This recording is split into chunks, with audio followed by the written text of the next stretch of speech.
خصوصاً علی افضلہم وخاتم النبیین محمد الامین وعلی آلہ وصحبہ اجمعین.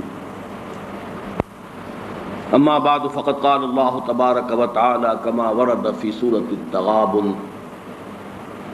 اعوذ باللہ من الشیطان الرجیم. بسم اللہ الرحمن الرحیم. ما اصاب من مصیبت الا باذن اللہ ومن یؤمن باللہ یہد قلبہ واللہ بکل شیء علیم.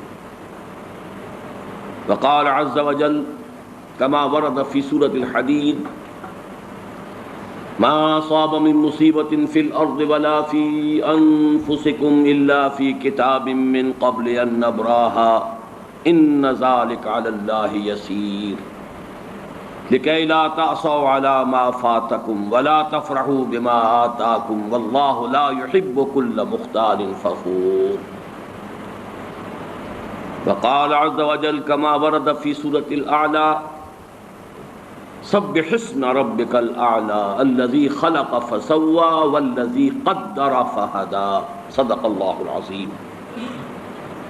رب اشرح لي صدري ويسر لي أمري واحلل عقدة من لساني يفقهوا قولي.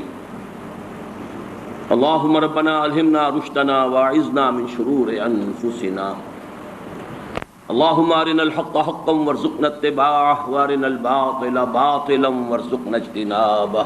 اللهم وفقنا لما تحب وترضى. آمین یا رب العالمین.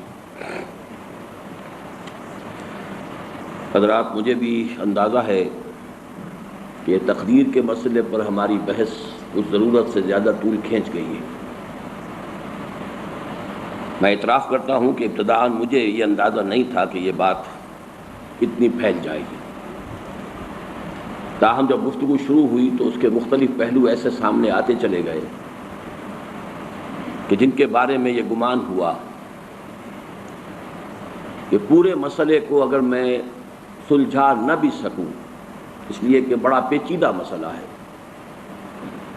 تب بھی جس حد تک انشراح اللہ تعالیٰ نے مجھے عطا فرمایا ہے، کم سے کم اس حد تک بات آپ کے سامنے بھی بیان کر دوں اور ریکارڈ بھی ہو جائے تاکہ اس کے استفادے کا دائرہ، افادے کا دائرہ وسیع ہو سکے. ہمارے بعض احباب اور رفقا کی طرف سے بھی یہ بات آئی ہے کہ اس درس کو تو زیادہ ایکشن اورینٹڈ ہونا چاہیے، عمل پر آمادہ کرنا اور حرکت میں لانا.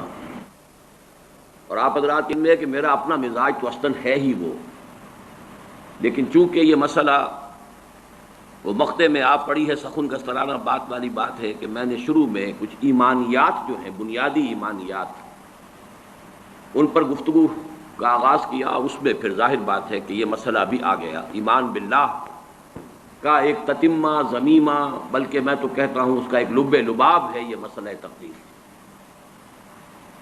جو مباحث آپ کے سامنے آ چکے ہیں ان کو تو میں اب دہراؤں گا نہیں. آج یہ ایک شیٹ میں تیار کرا کے لایا ہوں، اس کے حوالے سے چند چیزیں شاید آپ کو سمجھنے میں آسانی ہو. مسئلہ تقدیر، سب سے پہلے لغت اور اصطلاح کی بحث ہے. قدر عربی زبان کا یہ لفظ جو ہے یہ اسم کے طور پر بھی مستعمل ہے اور فعل کے طور پر بھی، اور اس کا صحیح ترین مفہوم اردو میں ادا کرنا مشکل ہے. انگریزی کا لفظ بہت اس کو آسانی سے واضح کرتا ہے. ویلیو، قدر، اس معنی میں اردو میں مستعمل ہے. قدر و قیمت، فلاں شے کی قدر و قیمت کیا ہے، قدر، ویلیو. اور جب فعل کی شکل میں یہ آئے گا تو ٹو ایویلیویٹ، کسی شے کی قدر کا تعین، کسی شے کی قدر و قیمت کو معین کرنا. اب یہ جب ثناسی مجرد سے آتا ہے قدر یقدر، اس کے معنی ہوتے ہیں قادر ہونا، قابو یافتہ ہونا، کسی شے پر قابو یافتہ ہونا.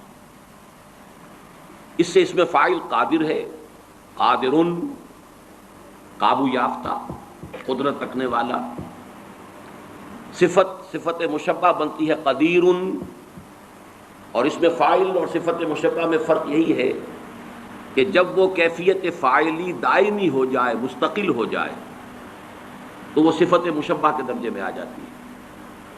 اور یہی صرف ایک نقطے کے طور پر عرض کر رہا ہوں کہ ہمارے ہاں ایک لفظ تو بہت بڑی گالی ہے، عامر۔ عامر گالی ہے، حالانکہ یہ اس میں فاعل ہے۔ امیر اسی سے صفت مشبہ ہے اور اس کو ہم اچھے سنس میں استعمال کرتے ہیں، لیکن یہ کہ وہ عامر کے جو کا مفہوم جو ہے وہ جدید جو ہمارے تصورات ہیں حقوق انسانی اور جمہوریت اور بندوں کی گنتی کرنا، بندوں کو گنا کرتے ہیں، تولا نہیں کرتے، اس کے حوالے سے عامر کا لفظ گالی بن گیا، حالانکہ امیر در حقیقت اسی سے صفت مشبہ ہے۔ اس سے مقدار مفعال کے وزن پر اس میں آلہ بنا، وہ شے جس سے تعین ہوتا، مقدار کتنی ہے، 1 من ہے، 2 من ہے، 3 من ہے، اس کے حوالے سے بھی آپ کسی کی ایویلویشن میں فائدہ حاصل کرتے ہیں۔ اور پھر اس کی جمع مقادیر ہے، یہ چونکہ آج کی حدیثوں میں بھی یہ لفظ آئے گا مقادیر کا، اسے یہاں نوٹ کر لیجیے۔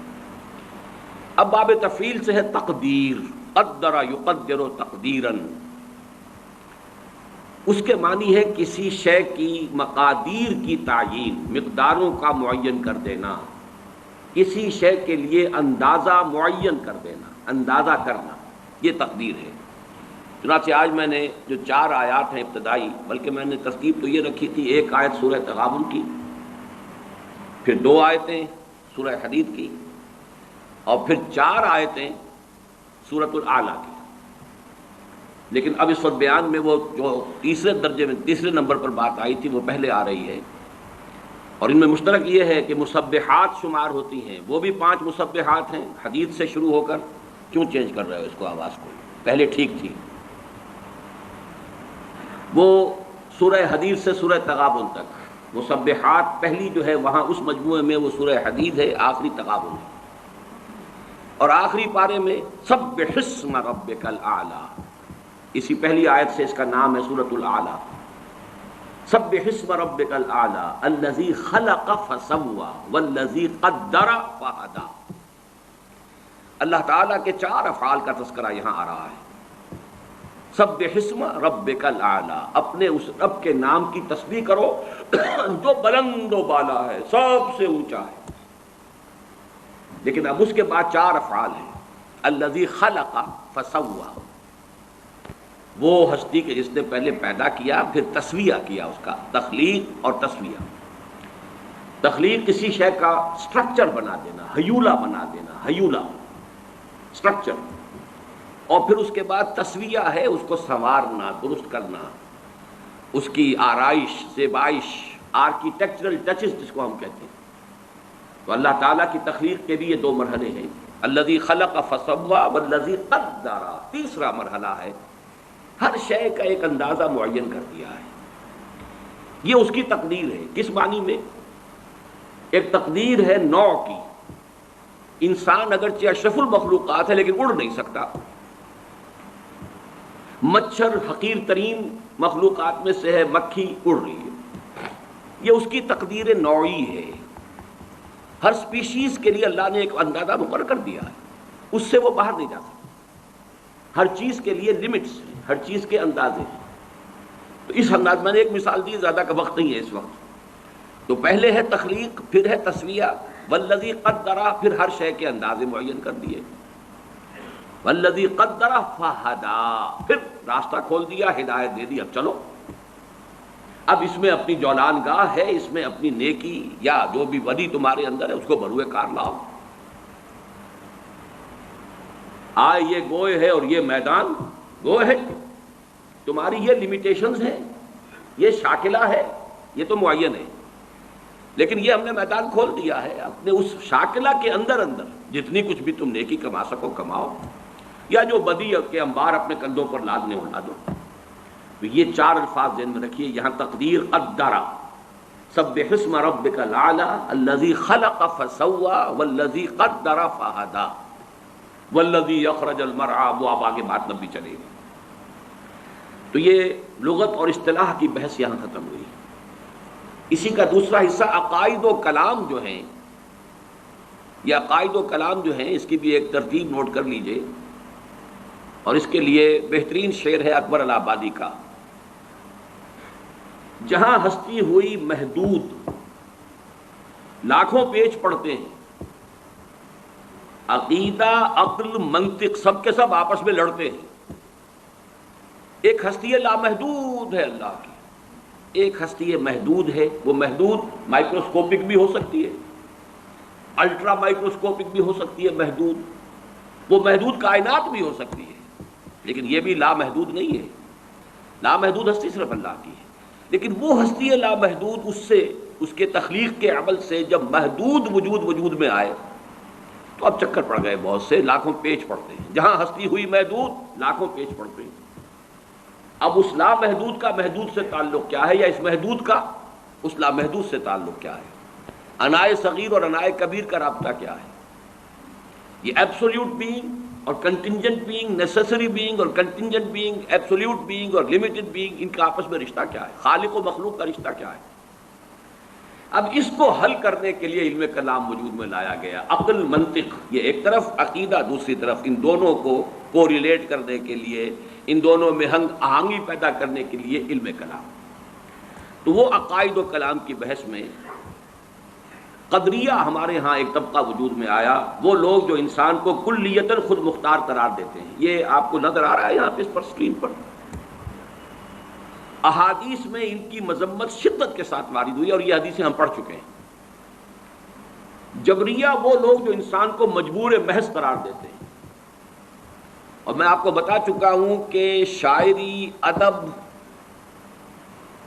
اور جدید سائنس سب سے بڑھ کر انسان کو مجبور محض قرار دینے میں متفق ہے۔ سائنس سب سے آگے نکل گئی ہے۔ جینز ہیں بھائی تمہارے، جو تمہارے آباء و اجداد سے چلے آ رہے ہیں، تم ہو کون؟ Who are you? Nothing۔ وہ جینز تمہارے والدین سے آئے ہیں، اور پھر اس کے اوپر کچھ تھوڑے سے جو ہے غلاف چڑھ گئے تمہاری تعلیم اور تربیت اور ماحول کے، انوائرمنٹ، بس ان دونوں کے مجموعے کا نام تم ہو۔ اس مغالطے میں مبتلا نہ رہو کہ میں بھی کچھ ہوں، میں کچھ نہیں ہوں، یہ سب شراب ہے، دھوکہ ہے، کوئی حقیقت ہی نہیں۔ شاعری میں جیسا کہ میں نے آپ کو یہ شعر سنائے، اردو زبان کے چوٹی کے اشعار میں سے میر کا شعر ہے، ناحق ہم مجبوروں پر یہ تہمت ہے مختاری کی، جو چاہیں سو آپ کرے ہیں، ہم کو عبث بدنام کیا، ہم خواہ بیچ میں بدنام ہوتے ہیں، کر تو ہو ہی رہا ہے۔ اور فانی کا شعر ہے، دیکھ فانی وہ تیری تدبیر کی میت نہ ہو، ایک جنازہ جا رہا ہے دوش پر تقدیر کے۔ تو اچھی طرح سمجھ لیجئے، اس کائنات میں ایک کنٹرول اتنا چھایا ہوا ہے کہ کسی اور اختیار اور ارادے کو عقل تسلیم ہی نہیں کر سکتی، اس لیے کہ جہاں کوئی اور اختیار اور ارادہ آئے گا، اس کا مطلب یہ کہ اس بالا تر کنٹرول میں رکھنا پڑ گیا۔ جہاں وجود، کسی بھی وجود کے حقیقی ہونے کا تصور آئے گا کہ حقیقتاً کوئی شے موجود ہے، وہاں اللہ کے وجود مطلق میں کی نفی ہو جائے گی۔ وہی لاکھوں پیج پڑتے والی بات ہے۔ بہرحال سائنس، ادب، فلسفہ، یہ سب جبریت کی طرف لاتے ہیں، اور ہمارے جو کلامی نظریات تھے ان میں سے مرجیہ وہ ہیں کہ جنہیں بس یہ کہ کسی عذاب ثواب کا کوئی وہ نہیں ہے، کیونکہ عذاب کا کوئی سوال ہی نہیں، امید ہی امید ہے، اس لیے کہ جب مجبور ہے تو سزا کائے کی دے گا، وہ جو کچھ کر رہے ہیں ہم اس کے جبر کی وجہ سے کر رہے ہیں، سزا کا کوئی سوال نہیں۔ تو اگرچہ جبریہ کا لفظ جو ہے وہ نہیں آیا ہے، جیسا کہ وہ احادیث ہم پڑھ چکے ہیں، لیکن مرجیہ کا لفظ آیا ہے، تو ان کی بھی مذمت، ان کی بھی نفی کی گئی ہے۔ اب ان دونوں کے بین اہل سنت کا معتدل موقف کیا ہے، یہ آج الفاظ میں معین یہاں آپ کے سامنے لکھا ہوا ہے۔ انسان کو ارادے اور انتخاب کی آزادی حاصل ہے، یہ مذہب ہے جو آپ کو ایک ہستی اور شخصیت عطا کرتا ہے کہ آپ بھی کچھ ہیں۔ سائنس نفی کرتی ہے، وہ تو وہی لطیفہ وہ ملا نصر الدین کا کہ دو سیر قیمہ لے کر آئے تھے کہ ذرا کباب بنانا، اہلیہ کو دیا، خود چلے گئے کہیں کام باہر، اہلیہ کے کہیں اپنے میں کیسے رشتہ دار کو آ گئے، انہوں نے سب پکا پکو کے کھلا دیا۔ اب آئے ملا نصر الدین کہ بھائی وہ ذرا کباب بنا کے لاؤ، کہ وہ تو سب بلی کھا گئی، کہ سارا کھا گئی، سب کھا گئی۔ بلی کو پکڑ کے تولا تو وہ بھی 2 سیر، کہ اگر یہ بلی ہے تو وہ کباب کہاں ہے، اور یہ اگر کباب ہے تو بلی کہاں ہے۔ اگر قدرت کاملہ محیطہ قاہرہ هو القاہر فوق عبادہ، صرف قادر نہیں، قاہر، یہ بھی لفظ شاید گالی لگے آپ کو، معاذ اللہ، قل هو القادر فوق عبادہ، قل هو القاہر فوق عبادہ، وہ قادر ہی نہیں قاہر ہے۔ اللہ کی ہستی قاہر، اس کے ساتھ کہاں رہ جائے گا ارادہ؟ تو واقعہ یہ ہے کہ مذہب اس بات کرتا نہیں تم ہو، تمہارا ایک وجود ہے، تمہارا ایک آزادی ہے، چوائس ہے، تمہارا اپنا انتخاب ہے، تمہارا اپنا اختیار ہے، کتنا ہی کم ہو ہے، اور اسی کی بنیاد پر وہ مکلف اور جواب دہ ہے، از رسپانسبل اینڈ اکاؤنٹیبل۔ اگر آزادی نہ ہو تو اکاؤنٹیبلٹی کا سوال نہیں، رسپانسبلٹی کا سوال نہیں۔ لیکن ایک جانب اس کے کسی بھی ارادے کا پورا ہونا بالکل یا اللہ کے اذن اور اس کی توفیق و تیسیر پر منحصر ہے۔ ارادہ آپ نے کیا، اس کا پورا ہونا آپ کے اختیار میں نہیں ہے، ارادہ کر دینے کا اختیار آپ کو تھا۔ اب ظاہر بات ہے کہ اس میں نہ معلوم کتنے فیکٹرز ہوں گے، there's many a slip between the cup and the lip۔ ارادہ تو آپ نے کیا ہے، خارجی عوامل ہو سکتے ہیں، مادی عوامل ہو سکتے ہیں، کوئی شخص طاق میں بیٹھا ہوا ہے کہ آپ کا ارادہ پورا نہ ہونے دے، کوئی اور قوت ہے کہ جو رکاوٹ ڈال رہی ہے، اور سب سے اوپر یہ کہ اللہ کا اذن نہیں، اللہ کی تیسیر نہیں، اللہ کی توفیق نہیں، تو یہ وجود میں آ ہی نہیں سکتی۔ گویا انسان صرف کاسب اعمال ہے، خالق اعمال نہیں ہے۔ یہ الفاظ ہیں کہ جو اہل سنت کے اعتبار سے بہت اہم ہے۔ کسب ہے کمائی، میں نے نیکی کا ارادہ کیا، بس میری کمائی ہو گئی۔ اب نیکی کا یہ ارادہ پورا ہو، یہ اللہ کے اذن پر، تیسیر پر، تائید پر، توفیق پر، حالات کی موافقت پر، عناصر کی موافقت پر، اور یہ عناصر یہ بھی اللہ کے قبضہ قدرت میں ہے، دار و مدار اس پر ہے۔ تو اعمال کا خلق ہونا، واللہ خلقکم وما تعملون، اللہ ہی نے تمہیں بھی پیدا کیا ہے، تمہارے اعمال کو بھی پیدا کیا ہے، تم اپنے اعمال کے خالق نہیں، لیکن چونکہ اس میں ابتدائی ارادہ تمہارا تھا، ابتدائی جو ہے چوائس تمہارا تھا، کاسب ہو گئے ہو، نیکی تم نے کما لی، یا بدی کا جو بھی ہے تمہارے اوپر وبال آ جائے گا۔ اور دوسری جانب انسان کے کسب کی جولان گاہ اس کی خلقت اور جبلت اور تعلیم و تربیت سے وجود میں آنے والے شاکلہ کے دائرے میں محدود ہے۔ یعنی آپ نے چوائس بھی کیا، اللہ کا اذن بھی آ گیا، اس سب کے باوجود اللہ نے آپ کے گرد جو ایک شاکلہ بنا رکھا ہے، آپ اس سے نہیں نکل سکیں گے، وہ شاکلہ مستقل ہے۔ اور جیسا کہ پچھلی مرتبہ میں بیان کر چکا ہوں، یہ شاکلہ جبلت سے بنا ہے، یہ حدیث ہم پڑھ چکے ہیں۔ الناس معادن کمعادن الذهب والفضہ، انسان بھی معدنیات کے مانند ہے، جیسے سونے کی معدنیات، سونے کی اور ہے، صاف کریں گے سونا بنے گا، اور چاندی کی معدنیات ہے، کتنا ہی صاف کر لیں سونا تو نہیں بنے گا، چاندی بنے گی۔ اس اعتبار سے انسانوں کی بھی خلقت، یہ جس کو فارسی میں سرشت کہیں گے، اور جدید سائیکالوجی کی اصطلاح میں جبلت کہیں گے، ما جبل علیہ، حدیث کے اندر بھی الفاظ یہ ہے، ما جبل علیہ، اس پر جو ہے اس سے ایک شاکلہ وجود میں آ گیا ہے، اس کی بنا پر آپ جو محنت کریں گے اس کے نتائج نکل آئیں گے۔ لیکن اب اس کا ایک نتیجہ نکلتا ہے بہت اہم۔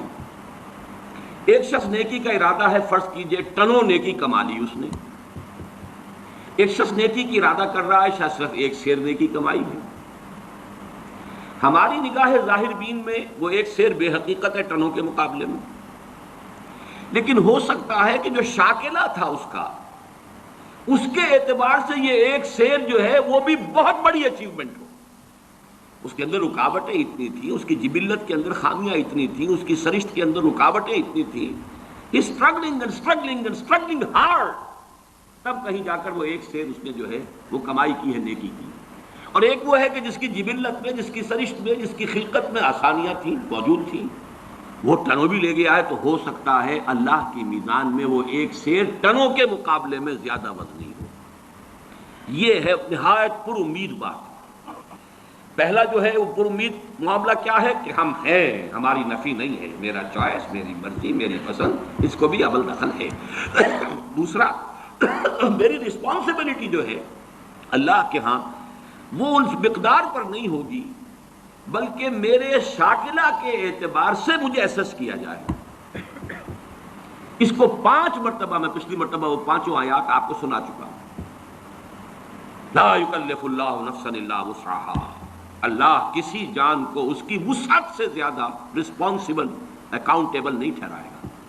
اور اللہ کا یہ بڑا یوں سمجھیے کہ سپر کمپیوٹر جو ہے، وہ سپریم کمپیوٹر اللہ کا، اس کا ہم تصور نہیں کر سکتے۔ ہر انسان کا شاکلہ، اس میں کیا تھا، گیون کیا تھا، جینز کیا تھے، ماحول کے کیا اثرات ہوئے، اس سے شاکلہ کیا بنا، اب اس میں اس نے کیا کمائی کی۔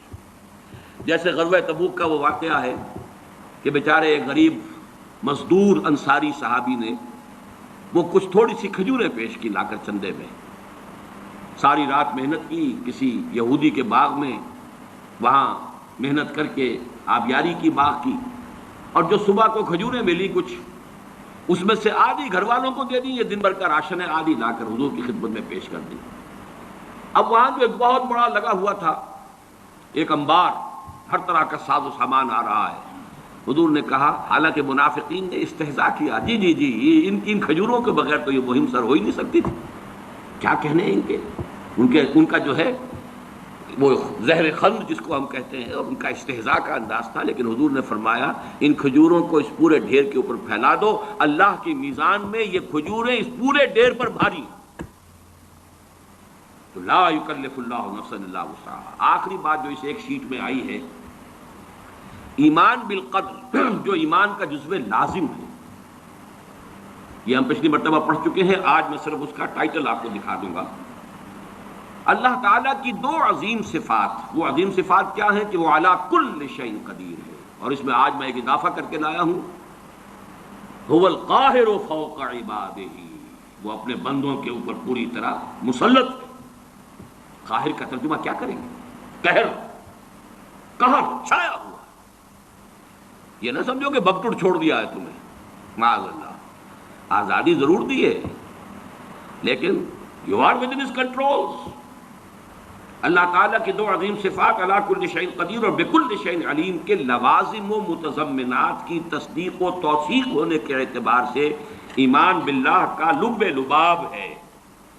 اب اس پر دوسری شیٹ لے آؤ بھائی۔ اس کا جو ٹائٹل ہے صرف دیکھ لیجئے، جو ہم پڑھ چکے ہیں، حدیثیں جو اس میں ہیں یہ ہم پڑھ چکے ہیں۔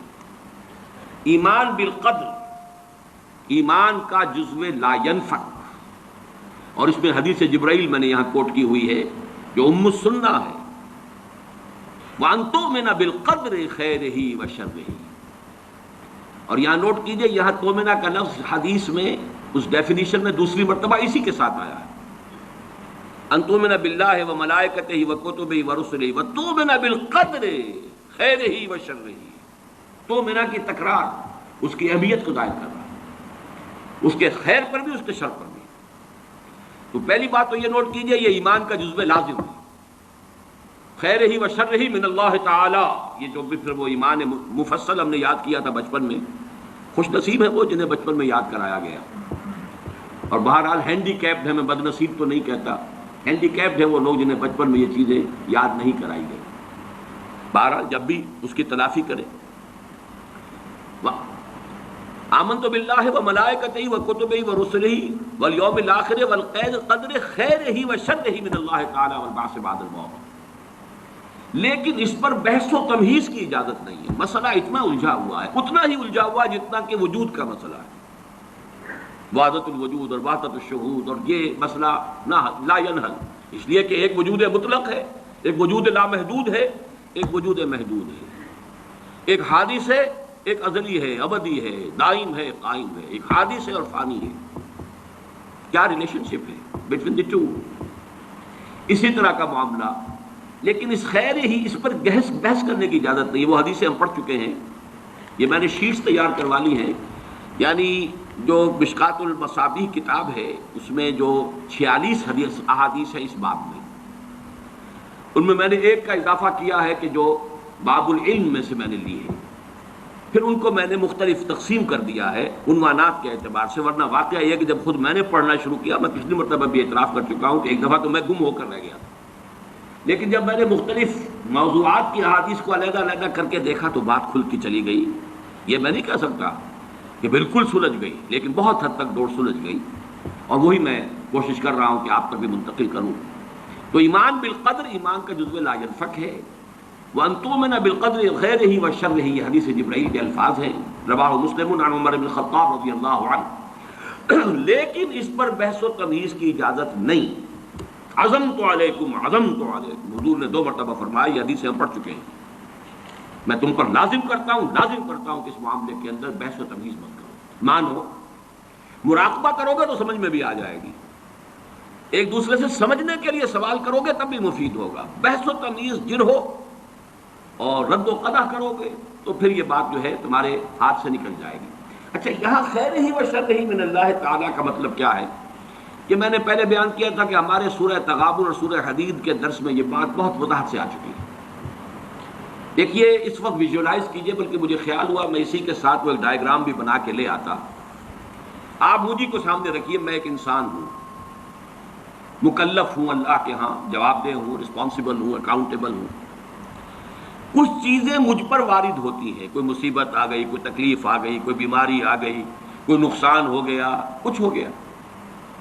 اب نوٹ کرنا چاہیے کہ اس کے کچھ اسباب ہوں گے، مادی اسباب ہیں، یا کچھ اور لوگ ہیں، کسی نے میرے گھر کو فرض کیجئے کہ کوئی نقصان پہنچانا چاہا ہے، اس نے کام کیا ہے، کسی نے مجھے اٹھا کے پتھر دے مارا ہے، تو یہ سارے فیکٹرز ہیں، لیکن یہ شے بالفعل مجھ پر نہیں وارد ہو سکتی اگر اللہ کا اذن نہ ہو۔ لاکھ سارے اسباب و وسائل ہوں اور لاکھ ساری دنیا، ایک حدیث میں الفاظ آتے ہیں کہ اگر جان لے حضرت عبداللہ ابن عباس، اعلم ان الامت لو اجتمعت، کہ اگر پوری قوم جمع ہو جائے کہ تمہیں کوئی فائدہ پہنچا دے، نہیں پہنچا سکتی مگر اس بات کا جو اللہ نے تمہارے لیے طے کر دیا، اور اگر پوری قوم مجتمع ہو جائے تمہیں کوئی نقصان پہنچا دے، نہیں پہنچا سکتی۔ تو یہ اسباب و وسائل جو مجھ پر آ رہے ہیں، ان میں جو ہے فیصلہ کن شے اذن رب ہے۔ تو میں یہ بھی کہہ سکتا ہوں مجھ پر یہ اس کی لائی ہوئی مصیبت آ گئی، اور یہ بھی کہہ سکتا ہوں کہ اللہ کی طرف سے مجھ پر آیا، وہ خیر ہو یا شر ہو، والقدر خیر ہی و شر ہی۔ بھلائی کسی نے کرنی چاہیے، اس کا مجھے احسان ماننا چاہیے، اس کا مجھے شکریہ ادا کرنا چاہیے، کوئی بدلہ دے سکتا ہوں تو دینا چاہیے، یہ دنیا کا معاملہ ہوگا۔ اسی طرح کسی نے مجھے نقصان پہنچایا، میں قصاص لے سکتا ہوں، قانونی طور پر مجھے اس کا حق حاصل ہے، لیکن یہ جان لیجئے کہ یہ اچھائی یا بھلائی مجھ تک نہیں آ سکتی تھی بغیر اذن رب۔ تو اذن رب شامل ہو گیا نا، تو میں اس کو شامل کر رہا ہوں، والقدر خیر ہی و شر ہی من اللہ تعالی۔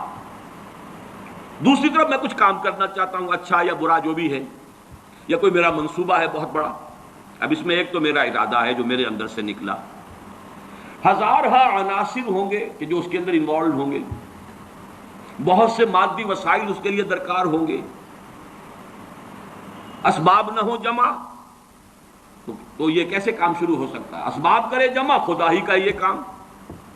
یہ عزم تیرا، یہ مجھے الفاظ پھر یاد آ گئے، وہ یہ اکبر الہ آبادی کے، یہ میرے دروس میں یہ اشعار بہت آئے ہیں، اب کچھ ذہن سے اوجل ہو گئے۔ یہ عزم تیرا سعی سے دمساز ہو کیوں کر، عزم تو ہے، عمل کیسے ہو؟ اسباب نہ ہو جمع تو آغاز ہو کیوں کر؟ اسباب کرے جمع، خدا ہی کا ہے یہ کام، طالب ہو تو خدا سے، تو دعا ہی کا ہے یہ کام۔ یہاں پر بھی ایک فیکٹر ابھی اکبر الہ آبادی کی نگاہ سے بھی اوجھل ہے۔ دیکھیے میرا ایک عزم ہے، میرا ایک ارادہ ہے، اس کے لیے کوئی مادی وسائل، کچھ لوگوں کا تعاون درکار ہے، وہ بھی اللہ کے کنٹرول میں ہے، اللہ چاہے گا تو آئے گا۔ پھر بالآخر کسی شے کا پورا ہو جانا آخری درجے میں پھر اللہ کے اذن کا طالب ہے۔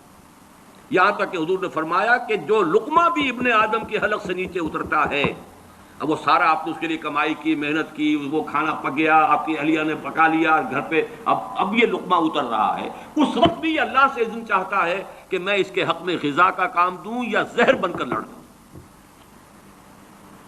لہذا میں یہ بھی کہہ سکتا ہوں کہ یہ کام اس طرح ہو گیا، میرے کرنے سے ہو گیا، ان اسباب سے ہو گیا، ان مددگاروں کی مدد سے ہو گیا، اور یہ بھی کہہ سکتا ہوں کہ یہ کام میں نے نہیں کیا، اللہ نے کیا۔ صرف جو ہمیں تلقین کی گئی ہے وہ یہ ہے، خیر وجود میں آ جائے تو اسے اللہ کی طرف منسوب کرو۔ الحمدللہ الذی ہدانا لہذا وما کنا لنہتدی لولا ان ہدانا اللہ، کل حمد، کل شکر، کل تعریف اس اللہ کی ہے جس نے ہمیں ہدایت عطا فرمائی۔ ہم ہرگز ہدایت نہ پا سکتے اگر اللہ ہمیں ہدایت نہ دیتا۔ غلطی ہو جائے تو اسے اپنی جانب منسوب کرو، ربنا ظلمنا انفسنا وان لم تغفر لنا وترحمنا لنکونن من الخاسرین۔ شیطنت اس کے برعکس ہے، خیر ہے تو میری، میں نے کی، اور شر ہے تو اللہ تو نے کروایا. فبما اغویتنی، اے اللہ تو نے جو مجھے اغوا کیا ہے، تو اب میں ثابت کر کے رہوں گا کہ یہ آدم اس اکرام و تکریم کا مستحق نہیں تھا جو تو نے اس کو عطا کر دی. یہ ہے شیطانیت، اور وہ ہے آدمیت. غلطی ہو خرابی ہو اپنی طرف منسوب کرو، اور اگر کوئی خیر ہے اللہ کی. اب آئیے اگلا لو بھی، جو سیکشن ہے، شیٹ نہیں. اللہ ہر چیز پر قادر بھی ہے اور قاہر بھی. یہ میں نے الفاظ آپ سے کہا تھا کہ آج میں یہ ایڈ کر کے لایا ہوں تاکہ بات اب کھل جائے. آج کوئی پہلو جو ہے میرے امکانی حد تک اس میں جو ہے مشتبہ اور خفی نہ رہ جائے. ہوا علی کل شیء قدیر، یہ تو بے شمار آیات مرتبہ آیا ہے. وہو القاہر فوق عبادہ، یہ بھی 2 مرتبہ ہے. لہذا انسان کو جو قدرت بھی حاصل ہے وہ محدود بھی ہے اور مستعار بھی ہے. یہ دونوں الفاظ نوٹ کیجئے.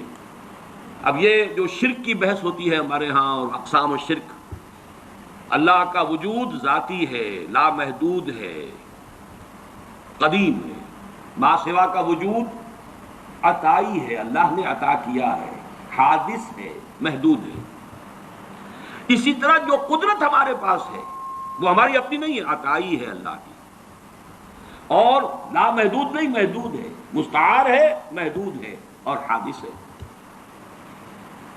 اور اللہ کی قدرت و قہر کے تابع بھی ہے. اور انسان کی مطلق خود مختاری کا تصور بہت بڑی گمراہی ہے. یہ قدریہ کی نفی پر احادیث جو ہیں یہ ہم پچھلی مرتبہ پڑھ چکے ہیں. یہ 5 6 7 8 9 حدیثیں جو ہیں یہ میں نے ایک علیحدہ جمع کر دیا ہے تینوں فصلوں میں سے نکال کر، جو اس تصور کی نفی کرتے ہیں قدریہ، ہم قادر جو چاہیں کریں. جو اس مغالطے میں ہے وہ تو در حقیقت بہت ہی بڑے گمراہ اور بہت ہی بڑے ایک سراب کسی کیفیت جو ہے اس کے اندر ہے. اب آئیے تیسری شے جو ہم پڑھ چکے ہیں، قل کل یعمل علی شاکلتہ. یہ آیت جو ہے سورہ بنی اسرائیل کی 84 آیت، اس کا پہلا ٹکڑا، یہ انتہائی اہم ہے. جو آج جس طرح نکھر کر آیا ہے اس سے پہلے یہ ہو ہی نہیں سکتا تھا. شاکلہ، پیٹرن. آپ نے کوئی چیز ڈھالنی ہے کسی فولاد کی، کسی اور چیز کی، تو اس کے لیے لکڑی کا پہلے، جسے ہمارے مستری لوگ پاٹن کہتے ہیں، پاٹن بنا لو پہلے، تو پیٹرن بنتا ہے. تاکہ آپ نے لوہے کو پگھلایا، تانبے کو پگھلایا، پگھلا کے اس میں ڈالیں گے تو اسی کے مطابق اس کی شکل ہو جائے گی. شاکل، شکل دینے والا. تو اس کو جو فارم دینے والی شے ہے وہ اس کا فرما، جس کو ہم کہہ دیتے ہیں، وہ فارم ہے نا. فرما، یہ فرما ہے جو اس کو فارم عطا کرے گا. یا یہ کہ یہ پاٹن ہے، پیٹرن ہے، اس کے اندر ڈھلے گی جو شے اسی کے مطابق ہو جائے گی. وہ ہے شاکلہ. اور یہ شاکلہ جو ہے آج ہمیں معلوم ہے جینز کے حوالے سے. ابھی حال ہی میں چند روز پہلے کلوننگ کے موضوع پر ایک مذاکرہ سا ہوا تھا پنجاب یونیورسٹی میں، اور میں اس میں سامع کی حیثیت سے گیا تھا اور مجھے اس سے فائدہ بھی ہوا. اور احساس ہوا یہ کہ جو میں نے بارہا یہ بات کہی ہے کہ اللہ تعالیٰ نے جو، حالانکہ مجھے پریکٹس نہیں کرنی تھی اور میڈیکل پروفیشن کو اس طرح اس کے علم میں تو تھا کہ مجھے پرسو کرنا ہی نہیں ہے، پھر بھی مجھے اس طرح سے کیوں گزارا. اگر میں اس میں سے نہ گزرا ہوتا تو یہ ساری بحثیں میرے سر کے اوپر سے گزر جاتی، میں ان کو بالکل سمجھ نہ سکتا. لیکن چونکہ وہ بایولوجی اور اناٹمی اور فزیولوجی اور ایمبریولوجی اور یہ چیزیں پڑھی ہیں، سیل سٹرکچر پڑھا تھا، تو وہ چیز سمجھ میں آتی. لیکن آج وہ بات شاکلہ، ہر شخص کا ایک شاکلہ ہے، انڈیویجول شاکلہ اس کا ہے. اور یہ شاکلہ بنیادی طور پر جبلت اور فطرت کے مجموعے کا نام ہے. ایک فطرت ہے اور فطرت کا تعلق ہے انسان کے روحانی وجود سے. ایک جبلت ہے یا سرشت، فارسی کا لفظ ہے، جبلت عربی کا لفظ ہے، لیکن عربی میں اس سرشت کے لیے صحیح لفظ ہے خلقت. خلقت ایک ہماری خلقت ہے، ایک ہماری فطرت ہے. خلقت اس آب و گل کی دنیا سے ہے، پانی اور مٹی کے دنیا سے آئی ہے. خلقت یہ یہاں سے آئی ہے، فطرت وہاں سے آئی ہے. کل مولود یولد علی الفطرہ، یہ 3 حدیثیں ہیں اس میں یہ جو ہم پڑھ چکے ہیں. الناس معادن کمعادن الذهب والفضہ، وہ بھی ہم پڑھ چکے ہیں. کل مولود یولد علی الفطرہ، وہ بھی ہم پڑھ چکے ہیں. اور اہم ترین حدیث یہ ہے کہ فإنہ یسیر الی ما جبل علیہ. اگر تم سنو کہ کسی انسان کی، تو اگر تمہیں یہ کوئی سنائے آ کر کے کوہ احد اپنی جگہ سے ٹل گیا تو مان لینا کہ ہاں یہ ہو سکتا ہے، ممکن ہے. لیکن اگر یہ کہا جائے کہ کسی شخص کی سرشت بدل گئی ہے تو کبھی نہ ماننا. یہ شاکلہ. اس شاکلہ کے لیے یہ 3 حدیثیں. اب آج جو لینا ہے جتنا بھی ہمارے لیے وقت ممکن ہو تو وہ چوتھا اور آخری سیکشن ہے، اگرچہ اس کے 3 سب سیکشنز ہیں. اس کا ٹائٹل نوٹ کیجئے، اللہ کا علم کامل بھی ہے اور قدیم بھی. اور آنے واحد میں یہ الفاظ نوٹ کیجئے، کل کون و مکان اور ماضی، حال اور مستقبل سب کو محیط بھی. یہ بات اللہ کے علم کے بارے میں اچھی طرح جان لیجئے، کامل اور قدیم. اس کے ساتھ ہی کل کون و مکان کو محیط، یہ اس کا ایک ڈائمنشن ہے، لینتھ اینڈ بریڈتھ وہ ڈائمنشن ہو گئی کون و مکان. اور مکان میں پھر 3 آتے ہیں، ماضی، حال اور مستقبل. ان سب کو محیط ہے آنے واحد میں. لفظ آنے واحد ہے یہاں اہم ترین. ہر لحظہ ہمیشہ سے اس کا علم کامل تھا، ہمیشہ سے اس کا علم کامل ہے. کہیں اس کی اور اس کا علم جو ہے اسی کو قرآن اور حدیث میں الکتاب سے بھی تعبیر کیا گیا.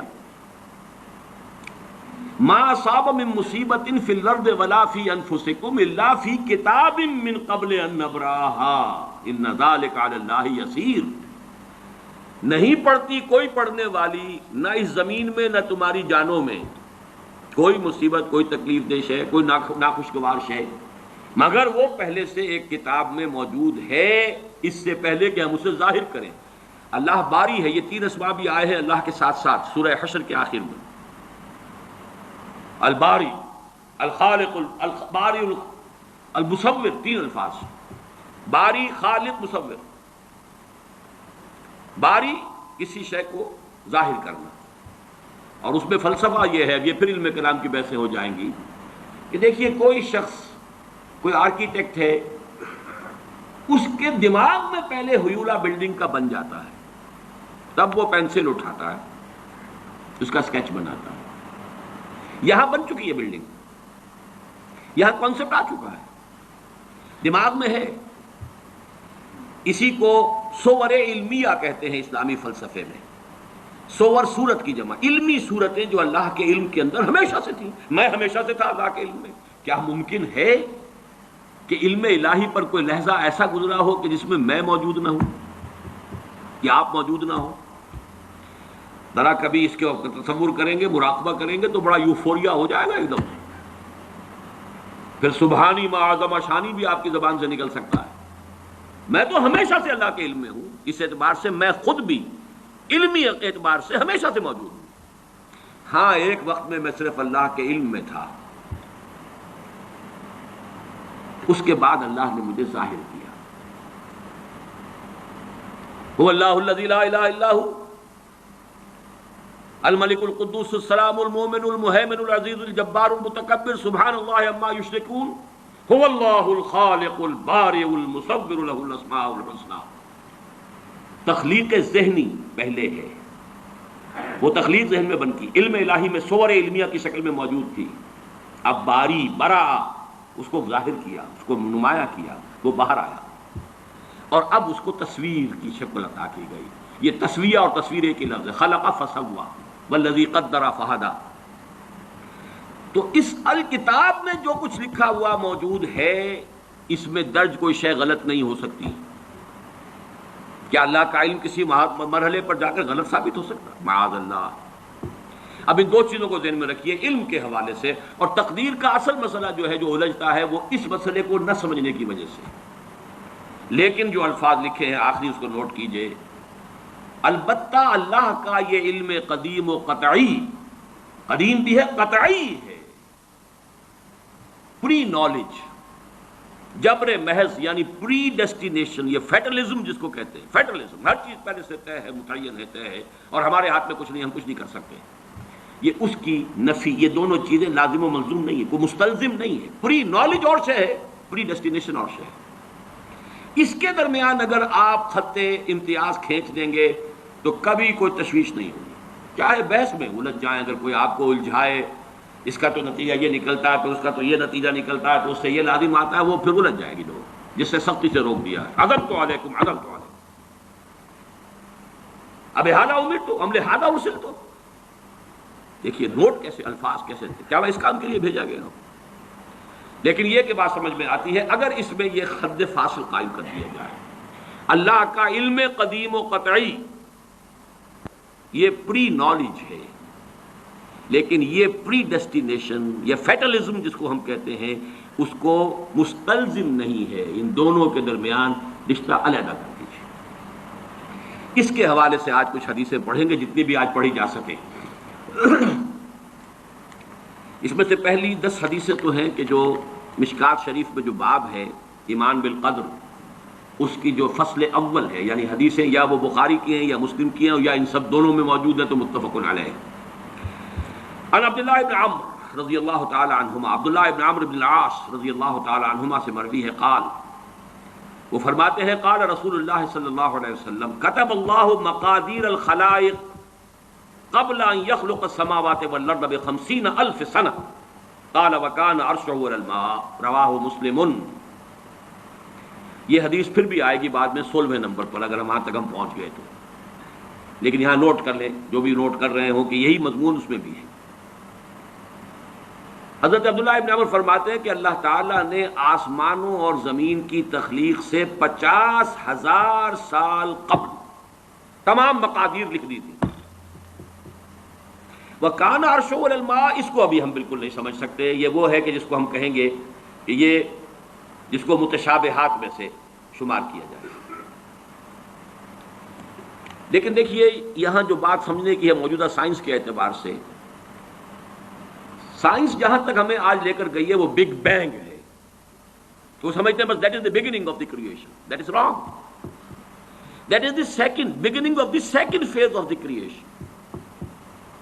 The material world started with the Big Bang. اس سے پہلے spiritual world، عالم ارواح، عالم امر کہیں، عالم ارواح کہیں، جو کل کا کل نورانی تھا، ارواح انسانیہ، ارواح ملائکہ، ملائکہ تو خود ہے ہی مجسم ارواح، یہ موجود تھی اور وہ نورانی ہے۔ اس کے بعد بگ بینگ کا مرحلہ آیا، اس کے بعد میٹیریل ورلڈ، سماوات والارض جس کو قرآن کہتا ہے وہ ورلڈ آف میٹر ہے۔ تو ورلڈ آف میٹر کی کریشن کے آغاز سے 50,000 سال قبل اس میٹر، ورلڈ آف میٹر کی ساری میٹیریلز اور اس کی کوانٹیٹیز اللہ نے معین کر دی تھی۔ یہ بات بالکل واضح ہے، اللہ کی قدرت، اس کی خلاقی، اس کی قہاری، اس کا یہ منطقی تقاضا ہے، اس کا علم محیط، وہ ڈیزائن پورا اس کا بن چکا ہوا تھا تبھی تو اس نے بنایا ہے، اس کے اندر تمام مقادیر معین تھی۔ اسی لیے میں نے کہا تھا یہ مقادیر کا لفظ جو ہم نے آج پہلی شیٹ جو آپ نے دیکھی تھی، مقدار قدر ہی سے بنا ہے، یہ اس میں اعلیٰ اور اس کی جمع مقادیر ہے۔ دوسری حدیث وعن ابن عمر رضی اللہ تعالی عنہما قال قال رسول اللہ صلی اللہ علیہ وسلم کل شیء بقدر حتی العجز والکیس، ہر شے، حضرت عبداللہ ابن عمر رضی اللہ تعالی عنہما فرماتے ہیں کہ حضور نے ارشاد فرمایا کہ ہر شے ایک اندازے کے مطابق معین ہو چکی ہے، یہاں تک کہ کسی کا عاجز ہو جانا۔ اب عاجز کے مختلف پہلو ہوتے ہیں، عاجز یہ ہے، بزدلی کو بھی عاجزی کہا جائے گا، آدمی کسی کام کرنے سے کسی وجہ سے عاجز ہے، وہ بھی یہ شاکلہ کا حصہ ہے، یہ اس کے جینز ہے، اس کے اندر آیا یہ سب کچھ۔ کوئی بہادر ہے، کسی میں تحور زیادہ ہے، کسی میں احتیاط پسندی زیادہ ہے، مصلحت کوشش زیادہ ہے، کوئی حساب کتاب سے چلنے والا ہے، جو کوئی جو ہے بغداد دوڑنے والا، یہ چیزیں۔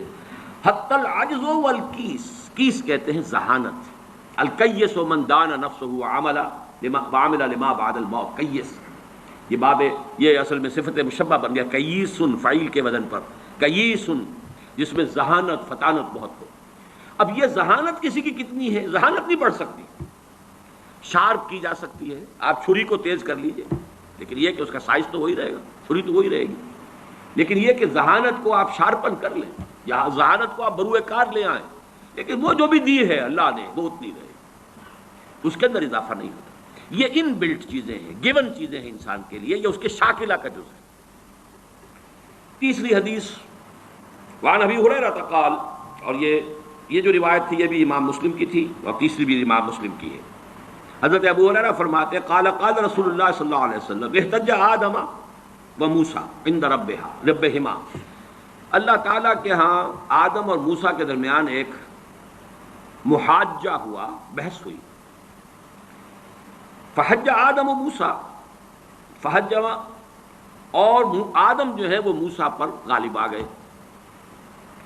قال موسیٰ، حضرت موسیٰ نے یہ کہا، انت آدم الذی خلق اللہ بیدہ، خلقک اللہ بیدہ، آپ ہیں نا وہ آدم جسے اللہ نے اپنے ہاتھ سے بنایا تھا. ونفخ فیک من روحہ، اور پھر آپ نے اپنی روح میں سے پھونکا. واسجد لک ملائکتہ، اور سارے اپنے فرشتوں کو آپ کے سامنے سجدے میں ڈال دیا. واسکنک فی جنتہ ہی، اور پھر آپ کو اپنی جنت کے اندر اس نے مقام دیا اور وہاں ٹھہرایا. ثم اہبطت الناس بخطیئتک الی الارض، پھر یہ آپ نے اپنی خطا کی وجہ سے ہم انسانوں کو جو ہے زمین پہ اٹھا دے مارا، زمین پر اتروا دیا. گویا کہ الزام پروسیکیوشن کر رہے ہیں حضرت موسیٰ حضرت آدم کی. اللہ نے یہی احسانات آپ پر کیے اور آپ نے اپنی اس غلطی کی وجہ سے ہمارے ساتھ یہ معاملہ کرا دیا. قال آدم، اب حضرت آدم کی باری آئی. انت موسیٰ الذی اصطفاک اللہ برسالتہ و بکلامہ، آپ وہی موسیٰ ہیں نا جنہیں اللہ نے چنا ہے، چنا رسالت کے لیے اور اپنے کلام کے لیے. کلم اللہ موسیٰ تکلیما، یہ خاص ایک مقام تھا جو حضرت موسیٰ کو عطا ہوا ہے. وَآتَاكَ الْأَلْوَاحَ فِيهَا تِبْيَانُ كُلِّ شَيْءٍ، اور پھر وہ آپ کو تختیاں دی تھیں جو سٹون کی، سٹونی ٹیبلٹس، جس کے اندر ہر شے، ہدایت کا پورا سامان موجود تھا. وَقَرَّبَكَ نَجِيًّا وَقَرَّبْنَاهُ نَجِيًّا، یہ قرآن مجید میں ہے. اور آپ کو قریب کیا تھا گفتگو کرنے کے لیے، کوہ طور پر بلایا، براہ راست مکالمہ کیا. فَبِكَمْ وَجَدتَّ اللَّهَ كَتَبَ التَّوْرَاةَ قَبْلَ أَنْ أُخْلَقَ، تو تم نے کیا دیکھا، تورات میں کیا پڑھا کہ کائنات کی تخلیق سے کتنا عرصے پہلے اللہ نے تورات لکھ دی تھی. قال موسیٰ 40 عاما، تورات میں ہوگا کہیں کہ تورات اللہ نے کائنات کی تخلیق سے 40 برس پہلے لکھ دی. قال آدم، پھر حضرت آدم نے فرمایا فَهَلْ وَجَدْتَ فِيهَا وَعَصَىٰ آدَمُ رَبَّهُ فَغَوَىٰ، اس میں آپ نے یہ آیت بھی پڑھی کہ نہیں پڑھی کہ آدم نے اپنے رب کی نافرمانی کی اور وہ راہ ہدایت سے عارضی طور پر وہ گویا کہ منحرف ہو گئے. قال نعم، موسیٰ نے کہا یہ تو میں نے پڑھی. قال فتلومنی علی ما عملت عملا كتبه الله على ان اعمله قبل ان يخلقني ب40 سنة، تو اب کیا آپ مجھ پر الزام لگا رہے ہیں اس چیز کے لیے کہ جو اللہ نے لکھ دی تھی میری تخلیق سے بھی 40 برس قبل. اخلقہ ہے یہاں پر، اخلقہ جبکہ میں پیدا کیا جاؤں. قال رسول اللہ صلی اللہ علیہ وسلم حج آدم موسیٰ، تو حضرت حضور نے فرمایا کہ موسیٰ، حضرت آدم جو ہے وہ بازی لے گئے حضرت موسیٰ پر. اب یہاں پہ جو لفظ میں چاہتا ہوں خاص طور پر نوٹ کر لیں، اس حدیث میں کئی سوالات اٹھ کھڑے ہوتے ہیں ذہنوں میں. وہ لفظ کتاب ہے، کتب، یہ کتاب ہے اللہ کا وہ علم قدیم.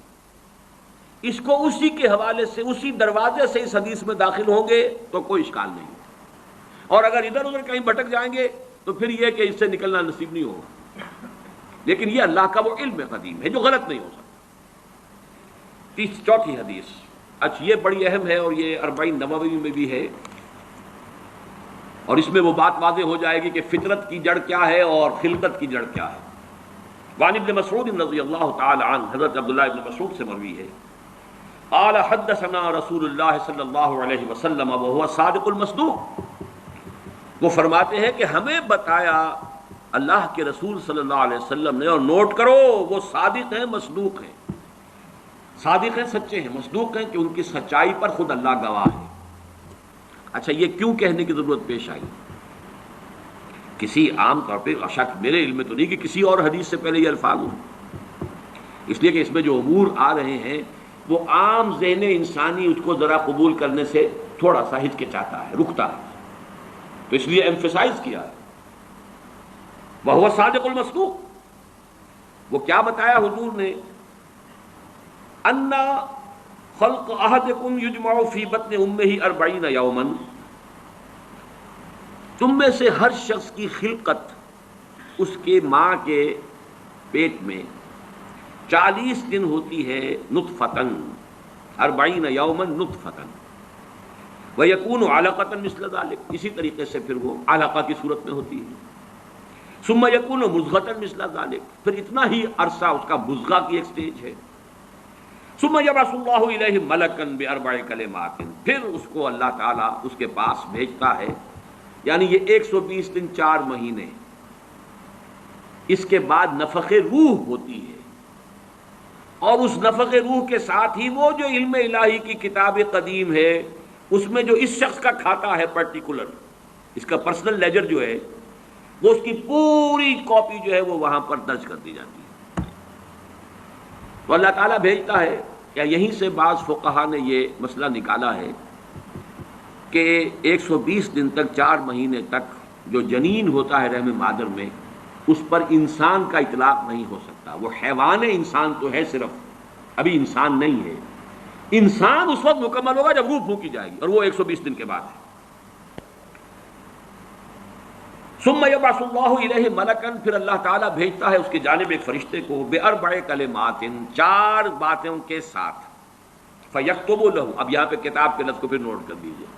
میں سمجھتا ہوں بڑا مناسب لفظ زبان پر آ گیا کہ وہ جو ایک بڑا وہ سپریم کمپیوٹر ہے، اس میں جو بھی کھاتا ہے پرسنل اس شخص کا، اس انڈیویجول کا، جو فلاں تاریخ کو فلاں جگہ پر وہ 120 دن کا جنین بن جائے گا، اس کا کھاتا وہاں سے لا کر منتقل کر دیا جاتا ہے، اور یہ ہمارے وجود میں پیوست کر دیا جاتا ہے. یہ بھی نوٹ کریں، یہ سورہ بنی اسرائیل میں ہے.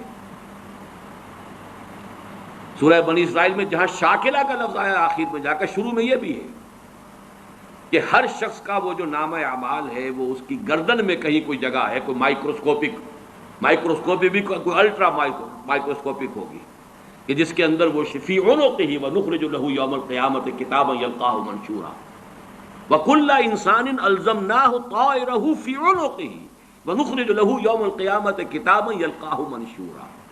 تو یہ کہیں وہ ہے کھاتا، جیسے کہ دل میں روح ہے جسے ہم نہیں جانتے، وہ ہمارے ڈسیکشن میں، ہمارے مطالعے میں، ہمارے جو حواس مادی ہیں ان کے گرفت میں نہیں آتی ہے. اسی طریقے سے گردن میں کہیں انسان کے کوئی شے ہے کہ جہاں پر کہ وہ ہمارا وہ کھاتا جو ہے اس مکمل کتاب الہی، وہ جو اس کا علم الہی جو قدیم ہے اور قطعی ہے، اس سے اس کی پرسنل جو ہے وہ کھاتا وہ آ کے یہاں پہ تذکیہ باربع کلمات فیکتب عملہ، یہ بھی لکھ دیتا ہے اس کا عمل کیا ہوگا. یہ وہی علم ہے، اللہ کا علم، یہ کیا کرے گا. واجلہ، اور اس کی مدت دنیا میں کتنی ہے وہ بھی طے ہو جائے گی. یہاں رہنا کتنا ہے، 60 برس یا 60 دن یا 60 گھنٹے، یہ سب طے ہو جائے گا. ورزقہ، ملنا اسے کیا ہے. وشقی اور سعید، یہ بھی کہ بالآخر یہ شقی رہے گا یا سعید رہے گا. شقی بدبخت نتیجے کے اعتبار سے، یا یہ کہ سعید ہوگا، صاحب سعادت، کامیاب.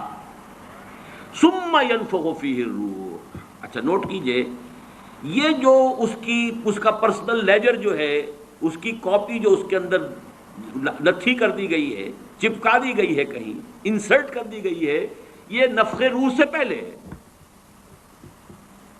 ثم ينفخ فیہ الروح، وہ فرشتہ، اس لیے کہ اس کا سارا تعلق جو ہے اس باڈی سے، اس کی یہ ساری جو بھی شاکلہ ہے وہ اس باڈی سے متعلق ہے.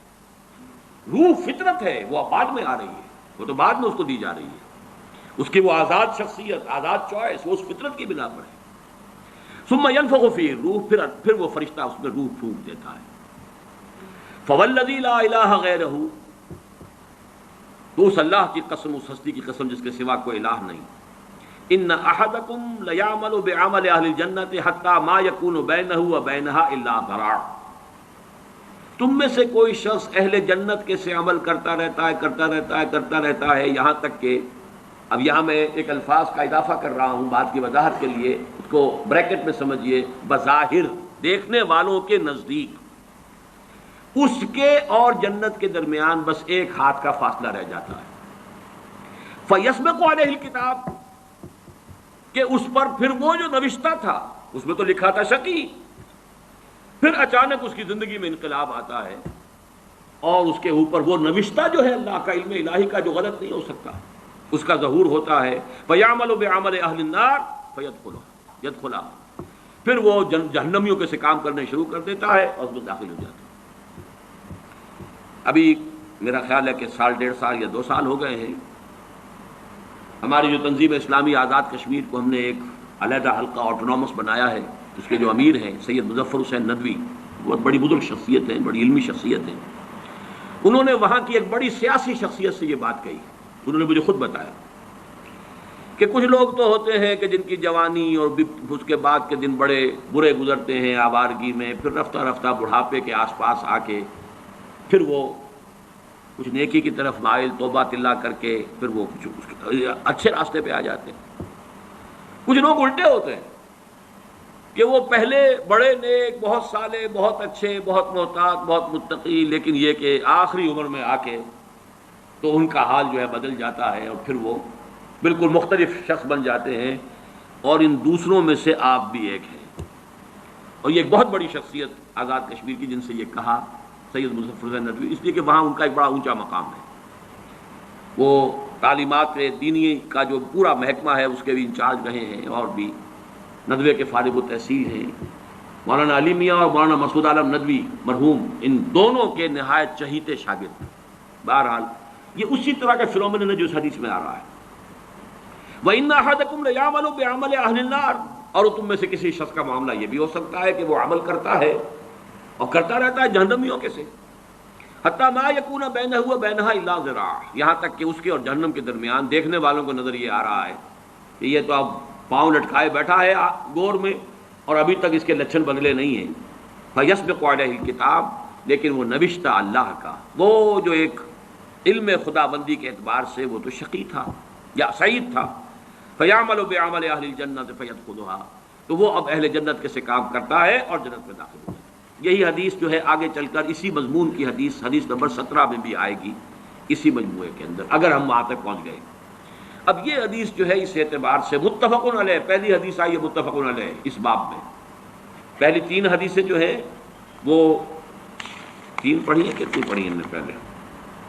1 2 3، یہ چوتھی حدیث ہے اور یہ ہے متفق علیہ. باقی 3 کی 3 صرف صحیح مسلم کی تھی اور بڑی عظیم حدیث ہے، بہت عظیم حدیث. ایک تو فطرت اور جبلت یہاں واضح ہو گئی.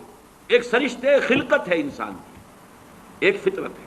فطرت ہے، اس کا تعلق اس کا روح ملکوتی سے، وہ روح ہے. ثم ينفخ فيه الروح، روح پھونکتا ہے اس میں. اس سے پہلے 120 دن کا جو یہ جنین ہے، جو امبریو ہے اور وہ لیونگ ہے، اس کے اندر لائف کے تمام جو بھی اوصاف ہے وہ موجود ہے. وہ تو پہلے دن سے ہیں. سپرمیٹوزوان بھی اگر تھا تو وہ بھی زندہ تھا، متحرک تھا، فعال تھا. اور اگر اووم تھا ماں کی طرف سے تو وہ بھی زندہ شے تھی، لیونگ ایک آرگنزم ہے. لہذا کوئی وقت بھی اس کے اوپر ایسا تو نہیں آیا، وہ تو حیات سے حیات چلی آ رہی ہے. وہ ماں کی حیات اور باپ کی حیات، ان دونوں سے مل کر حیات کا ایک سلسلہ جو ہے وہ شروع ہو گیا ہے. لیکن 120 دن کے بعد وہ مرحلہ آتا، اس سے پہلے خلقت ہے صرف. اور اس خلقت سے تعلق ہے ان 4 چیزوں کا جس کا تعلق کتاب سے.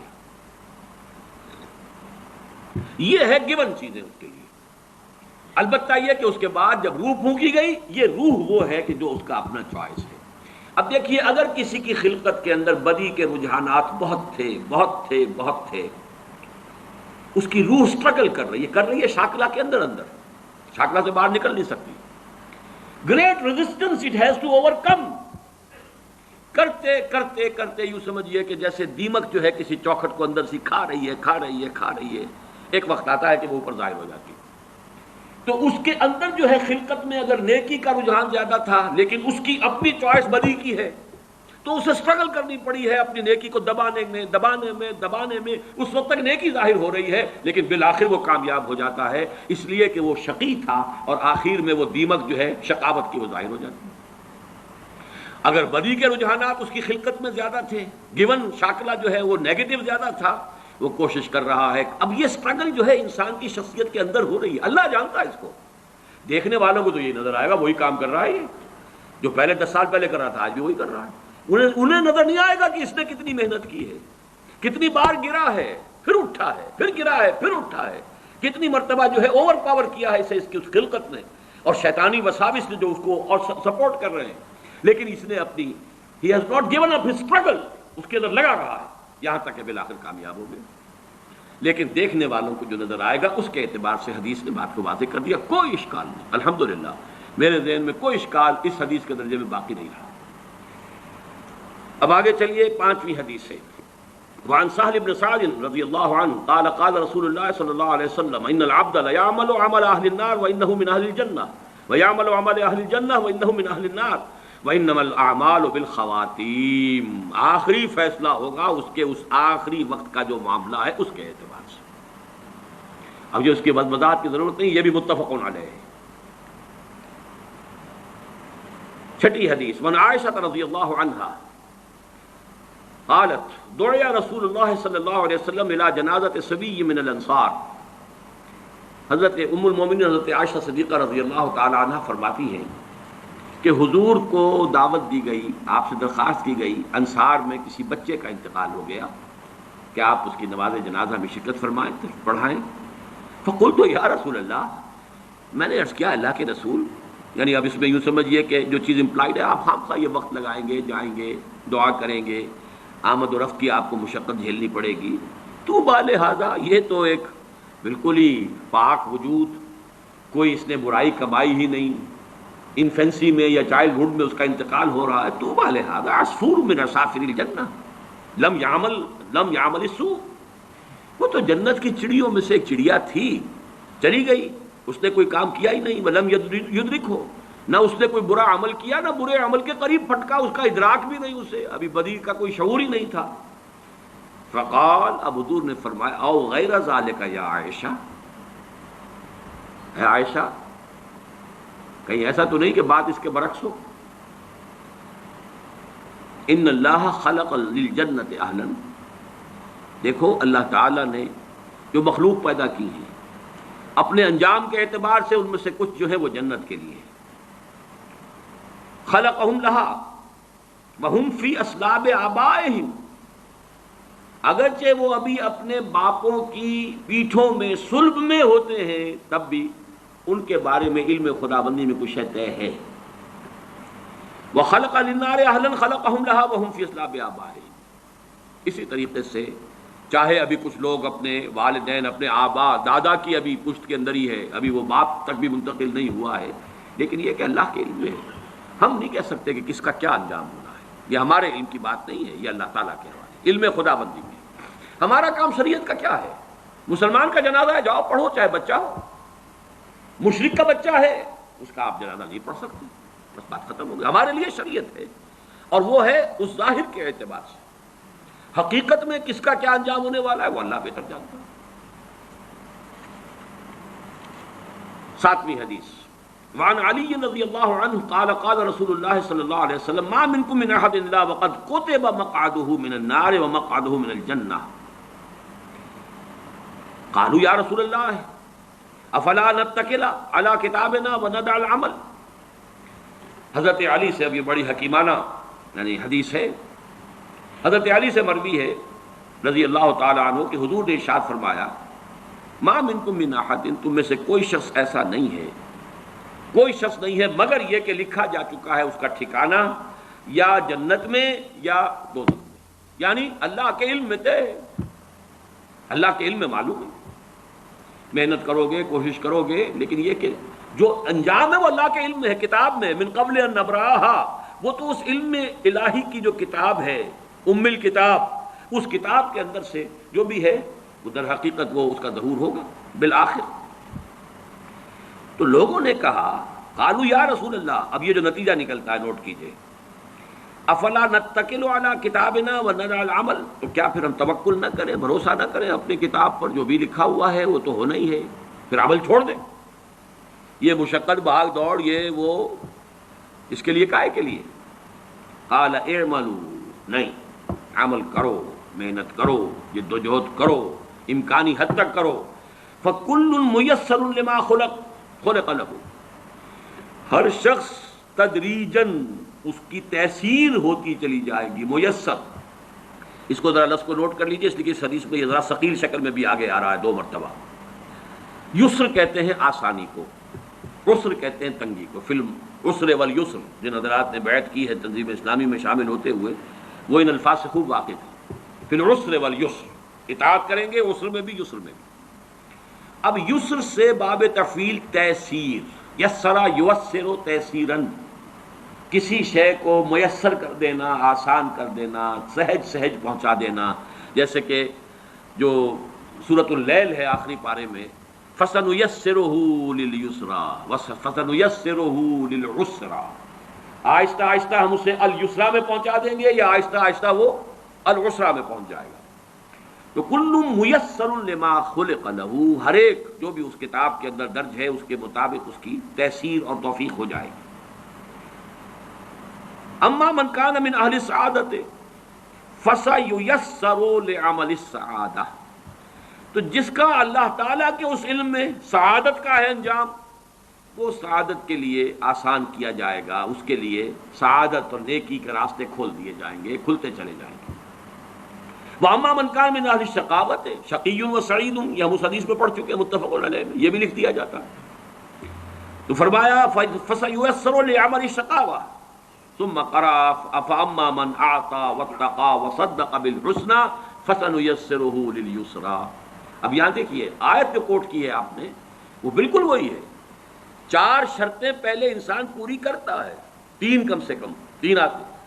فَأَمَّا مَنْ أَعْطَى وَاتَّقَى وَصَدَّقَ بِالْحُسْنَى فَسَنُيَسِّرُهُ لِلْيُسْرَى، جو شخص اعطاء، جود، سخاوت، لوگوں کی تکلیفوں کو رفع کرنے کے لیے اپنا مال خرچ کرنا، اس کے لیے کوشاں رہتا ہے، پھر بچتا ہے، لوگوں کی دل شکنی سے بھی بچتا ہے، لوگوں کو نقصان پہنچانے سے بچتا ہے، اللہ کے احکام کو توڑنے سے بچتا ہے، اور صدق بالحسنى، اور جو بھی سچی اور اچھی بات سامنے آئے اس کی تصدیق کرتا ہے۔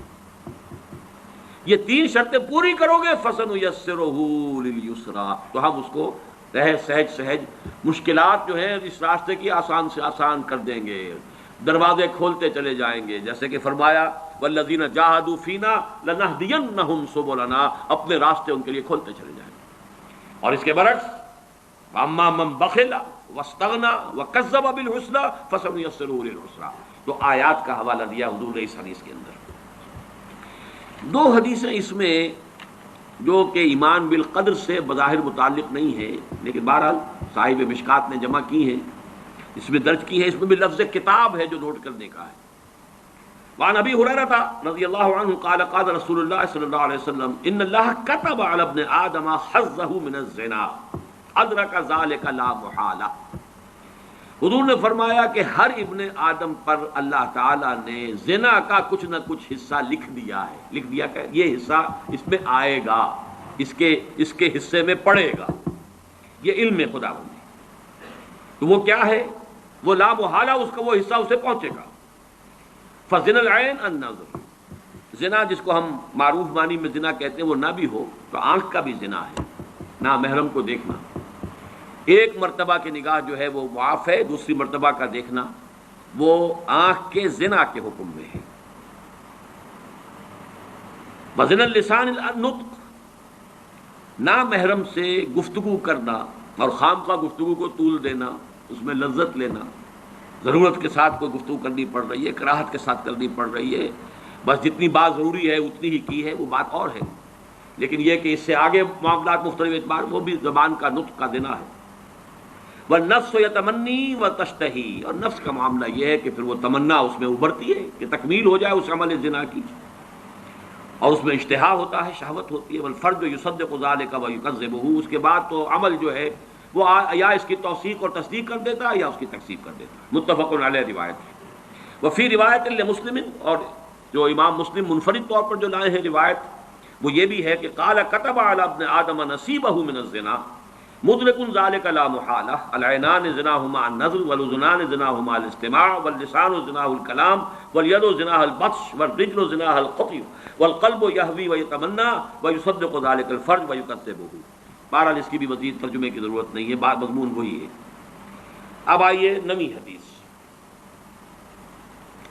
وعن عمران بن حسین رضی اللہ عنہ ان رجلین من مزینۃ قالا، حضرت عمران بن حسین کہتے ہیں رضی اللہ تعالی عنہ کہ بنو مزینہ کے 2 شخص آئے حضور کی خدمت میں، انہوں نے بات کہی، یا رسول اللہ، اے اللہ کے رسول، ارأیت ما یعمل الناس اليوم ویقدحون فیہ، کیا آپ کی رائے ہے یہ لوگ جو آج کام کرتے ہیں، عمل کرتے ہیں، بھاگ دوڑ کرتے ہیں، جہاد کرتے ہیں، انفاق کرتے ہیں، قدح قادح الی ربک قدحا فملاقیہ، یہ آخری پارے میں جو آیت آئی ہے وہ قدح، مشقت جھیلنا.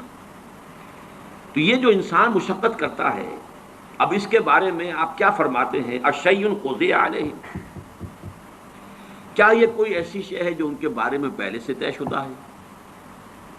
وَمَضَىٰ فِيهِمْ قَدَرٌ سَبَقَ، اور یہ کہ کوئی قدر جو ہے، تقدیر پہلے ہی سے طے پا چکی ہے ان کے بارے میں. او فیما یستقبلون به مما آتاہم به نبیہم وثبتت الحجۃ علیہم، یا یہ کہ جو بھی مستقبل میں آنے والا ہے، جن میں کہ کوئی نبی ان کے پاس کوئی پیغام لے کر آتا ہے، ان پر حجت قائم ہو جاتی ہے، یہ چیزیں جو ہیں ان کا کیا آپس میں ربط و تعلق ہے؟ فقال، حضور نے فرمایا، لا بل شیء قضی علیہم ومضی فیہم وتصدیق ذلک فی کتاب اللہ عز وجل ونفس وما سواہا فالہمہا فجورہا وتقواہا.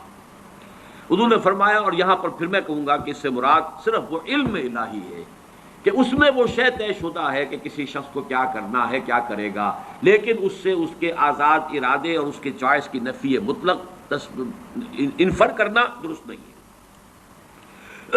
وعن ابی ہریرہ، 10ویں حدیث، حضرت ابو ہریرہ سے مروی ہے رضی اللہ تعالی عنہ، قال قلت یا رسول اللہ، وہ فرماتے ہیں کہ میں نے عرض کیا اللہ کے رسول، انی رجل شاب، میں ایک جوان شخص ہوں. اور ظاہر بات ہے کہ اصحاب صفہ میں سے تھے، نکاح کرنا، گھر گرہستی یہ ان کے لیے ممکن ہی نہیں تھا. وَأَنَا أَخَافُ عَلَىٰ نَفْسِ الْعَنَةَ، اور مجھے اپنے بارے میں خوف ہے، کہیں میرا قدم پھسل نہ جائے، کوئی غلط حرکت نہ کر بیٹھوں، آخر جوان انسان ہوں، جوان مرد ہوں، تو میری جو بھی طبیعت کا تقاضا ہے. وَلَا أَجِدُ مَا أَتَزَوَّجُ بِهِ النِّسَاءَ، میرے پاس تو کوئی وہ مال نہیں ہے، وہ وسائل نہیں ہے کہ میں نکاح کر سکوں. کأنہ یستأذنہ فی الاختصاب، اگرچہ وہ الفاظ تو حضرت ابو ہریرہ نے نہیں استعمال کیے، لیکن یہ کہ جو اندیا اس سے ظاہر ہوا وہ یہ تھا کہ وہ یہ اجازت چاہتے تھے کہ میں اپنی مردمی کو ختم کر لوں، خصی ہو جاؤں، میں اپنے اس تقاضے ہی کو ختم کر لوں. قال فسکت عنی، تو حضرت ابو ہریرہ فرماتے کہ جب میں نے یہ بات کہی تو حضور خاموش رہے. ثم قلت مثل ذلك، میں نے پھر وہی بات دہرائی، فسکت عنی، پھر بھی حضور خاموش رہے. ثم قلت مثل ذلك، پھر میں نے تیسری مرتبہ بات کہی، حضور فسکت عنی، پھر آپ پھر بھی خاموش رہے. ثم قلت مثل ذلك، چوتھی مرتبہ جب میں نے یہ بات کہی، فقال النبی صلی اللہ علیہ وسلم، تو حضور نے ارشاد فرمایا، یا ابا ہریرہ جف القلم بما انت لاقٍ فاقتص على ذلك او زق، رواہ البخاری رحمہ اللہ. یہ صحیح بخاری کی روایت ہے. حضور نے فرمایا، ابو ذر، قلم خشک ہو چکا لکھ کر، وہی کتاب وہ اگلی حدیث میں آ بھی رہا ہے، جو پہلی حدیث تھی مقادیر لکھ دیے تھے اللہ نے 500 برس پہلے کائنات کی تخلیق سے. جف القلم، قلم لکھ کر خشک ہو چکا، بما انت لاق، جو بھی کچھ ہونا ہے وہ تو ہوگا. فاختص علی ذلک او زق، اب یہ تمہاری مرضی ہے، تم چاہو جو کہنا چاہ رہے ہو وہ کرو یا نہ کرو. یعنی یہ کہ فرض کیجئے کہ تم نے یہ قدم اٹھا بھی لیا تو کوئی اور پرورشن کسی اور نوعیت کی، کوئی اور خرابی، اگر وہی ہے تو صرف یہ کہ آنکھ ہی کا زنا کرتے رہو گے. اگر تم قابو نہیں کر سکتے اپنے اوپر، تو اگر تم نے وہ زنا کا وہ جو عمل ہے اس سے اپنے آپ کو معذور کر بھی لیا، تو آنکھ کا زنا، کان کا زنا، زبان کا زنا، یہ چلتے رہیں گے. تو وہ سب مل کر بھی تو کچھ بہت بڑی شے بن سکتی ہے. تو اصل شے تو یہ کہ کنٹرول کرو، باقی جو ہونا ہے وہ اللہ کے علم میں ہے. البتہ تمہارا حساب تمہارے اس اسٹرگل کے اوپر ہوگا جو تم نے کی. اللہ جانتا ہے کہ تمہارے لیے کیا موانع تھے، کیا مشکلات تھے، ظاہری تھے، خارجی تھے، باطنی تھے، داخلی تھے، کیا کیا رکاوٹیں تھیں، اور کسی شخص کے لیے پاک دامنی کے لیے کتنی سہولتیں تھیں. 4 بیویاں رکھتے ہوئے بھی اگر کسی شخص نے زنا کیا تو معلوم ہوا کہ اس کی شقاوت جو ہے وہ اس انتہا کو پہنچ گئی کہ جس کے لیے کوئی اب عذر نہیں. لیکن یہ کہ ایک ایسا شخص جو ہے اس کا معاملہ کس درجے کے اندر وہ کس ضیق نفس کے اندر مبتلا ہے، اسٹرگل کرتا چلا جا رہا ہے، تو اللہ تعالیٰ اس کے حساب سے معاملہ طے کرے گا آخر کا. 16ویں حدیث، اب یہ یہاں سے شروع ہو گیا اس کا جو فصل ثانی ہے، اس مشکات المصابیح کا اس باب کی فصل ثانی. عن عبادہ بن صامت رضی اللہ عنہ قال قال رسول اللہ صلی اللہ علیہ وسلم ان اول ما خلق اللہ القلم فقال له اکتب قال ما اکتب قال اکتب القدر فكتب ما كان وما هو كائن الى الابد رواہ الترمذی وقال هذا حدیث غریب اسنادا۔ اب یہ دیکھیے امام ترمذی اس روایت کو لائے ہیں اپنی جامع میں، لیکن ساتھ ہی کہہ دیا ہے کہ یہ سند کے اعتبار سے غریب ہے، یعنی زیادہ معروف نہیں ہے، پہچان میں آنے والی نہیں ہے، غریب یہ حدیث کی اصطلاحات ہیں، میں اس کی بحث میں اس وقت نہیں جاتا۔ لے کیوں آئے سوچنے کی بات ہے، اس لیے کہ وہ پہلی جو حدیث ہم پڑھ چکے ہیں مضمون تو اسی کا ہے۔ پہلی حدیث اس لیے میں نے نوٹ کرایا تھا کہ 16ویں حدیث بھی اسی موضوع کی ہوگی۔ عن عبداللہ ابن عمرو بن العاص قال قال رسول اللہ صلی اللہ علیہ وسلم كتب اللہ مقادیر الخلائق قبل ان يخلق السماوات والارض ب50,000 سنة۔ آسمانوں اور زمین کی تخلیق سے 50,000 سال پہلے اللہ نے ساری مقادیر لکھ دی تھی۔ اب چونکہ اس حدیث نمبر 16 میں اگرچہ سند کے اعتبار سے غریب ہے، مضمون تو وہی آ رہا ہے، لہذا اس کو لے آئے ہیں، لیکن ساتھ ہی کہہ دیا سند کے اعتبار سے یہ غریب ہے۔ حضرت عبادہ ابن صامت فرماتے ہیں کہ اللہ تعالیٰ نے، کہ حضور نے ارشاد فرمایا کہ پہلی چیز جو اللہ نے پیدا فرمائی وہ قلم تھا۔ اب اس قلم سے مراد کوئی مادی قلم نہیں ہے، ابھی مادی کائنات کی تو ابتدا ہی نہیں ہوئی، جیسے کہ ہم نہیں جانتے عرش کی حقیقت کیا ہے، کرسی کی حقیقت کیا ہے، قلم کی حقیقت کیا ہے، اس اعتبار سے یہ ان متشابہات میں شامل ہوگا۔ فقال له اکتب، اور اللہ نے حکم دیا لکھو۔ قال ما اکتب، قلم نے سوال کیا کہ میں کیا لکھوں؟ قال اکتب القدر، اب قدر لکھ دو، مقادیر لکھ دو۔ وہاں مقادیر کا لفظ آیا ہے، یہاں قدر کا لفظ آیا ہے۔ اس کے سمجھنے میں دقت ہو سکتی ہے، مقادیر کے سمجھنے میں بات بالکل واضح تھی، اسی لیے میں نے شروع کی لغت کی بحث میں اس کو خاص طور پر نوٹ کروایا تھا۔ اکتب القدر فکتب، تو اس نے لکھ دیا ما کان وما هو کائن الی الابد، جو کچھ آج تک ہوا ہے وہ بھی لکھ دیا تھا، اور جو کچھ ابد تک ہونے والا ہے وہ بھی لکھ دیا۔ وعن مسلم بن یسار رضی اللہ عنہ قال سئل عمر بن الخطاب رضی اللہ عنہ عن هذه الآیہ وَإِذْ أَخَذَ رَبُّكَ مِنْ بَنِي آدَمَ مِنْ ظُهُورِهِمْ ذُرِّيَّتَهُمْ الآیہ، یہ سورہ اعراف کی جو آیت ہے کہ یاد کرو جب کہ اے نبی آپ کے رب نے تمام بنی آدم کی پیٹھوں سے ان کی ساری نسلیں نکال لی تھیں، وَأَشْهَدَهُمْ عَلَىٰ أَنفُسِهِمْ أَلَسْتُ بِرَبِّكُمْ قَالُوا بَلَىٰ، وہ آیت اپنے ذہن میں لے آئیے۔ تو حضرت مسلم بن یسار فرماتے ہیں کہ حضرت عمر بن الخطاب رضی اللہ تعالی عنہ سے اس آیت کے بارے میں سوال کیا گیا، ذرا اس کی وضاحت فرمائیے۔ قال عمر، حضرت عمر رضی اللہ تعالی عنہ نے جواب دیا، سمعت رسول اللہ صلی اللہ علیہ وسلم یسأل عنها، میں نے سنا تھا کہ حضور سے بھی اسی آیت کے بارے میں سوال کیا گیا تھا۔ فقال، آپ نے فرمایا، ان اللہ خلق آدم۔ اب دیکھیے قرآن مجید کی آیت کے الفاظ زیادہ مشکل ہیں، حدیث میں ان کو کی تسہیل ہو گئی ہے۔ وہاں الفاظ ہیں ذریتہم، گویا کہ آدم کی ذریت پہلے وجود میں آ گئی ہے، پھر ان کی پیٹھوں سے اللہ نے نسل آدم پوری نکالی ہے۔ یہاں حدیث نے اس کو واضح کر دیا، آسان کر دیا۔ ان اللہ خلق آدم، اللہ نے آدم کو پیدا فرمایا، ثم مسح ظہرہ بیمینہ، پھر اللہ نے اپنے داہنے ہاتھ سے ان کی پیٹھ پر مسح کیا، پھیرا اپنا ہاتھ۔ فاستخرج منہ ذریۃ، تو اس میں سے کچھ اولاد جو تھی ذریت آدم جو آنی ہے ابد تک، اس میں سے کچھ کو نکال دیا۔ فقال خلقت هؤلاء للجنہ، فرمایا یہ وہ لوگ ہیں، یہ جنت کے لیے، میں نے ان کو پیدا کیا جنت کے لیے۔ ثم مسح ظہرہ بیمینہ، ثم ظہر، قال سمعت رسول اللہ صلی اللہ علیہ وسلم یسأل عنها فقال ان اللہ خلق آدم ثم مسح ظہرہ بیمینہ فاستخرج منہ ذریۃ فقال خلقت هؤلاء للجنہ وبعمل اہل الجنہ یعملون، یہ اہل جنت ہی کیسے عمل کریں گے۔ ثم مسح ظہرہ فاستخرج منہ ذریۃ، پھر دوبارہ ہاتھ پھیرا اور اولاد نکالی۔ فقال خلقت هؤلاء للنار وبعمل اہل النار یعملون، یہ جہنمی ہے اور یہ جہنمیوں کے سے عمل کریں گے۔ فقال رجل ففیم العمل، اب سوال پیدا ہو گیا، ایک شخص نے حضور سے سوال کیا، ابتداءً سوال حضرت عمر سے کیا گیا جو کہ مسلم ابن یسار بیان کر رہے ہیں۔ حضرت عمر نے فرمایا میں جواباً تمہیں وہ بات بتا رہا ہوں جو حضور نے خود فرمائی صلی اللہ علیہ وسلم۔ تو لوگوں نے پوچھا فقال رجل ففیم العمل یا رسول اللہ، تو اللہ کے رسول پھر عمل کس کام کے لیے، کس لیے؟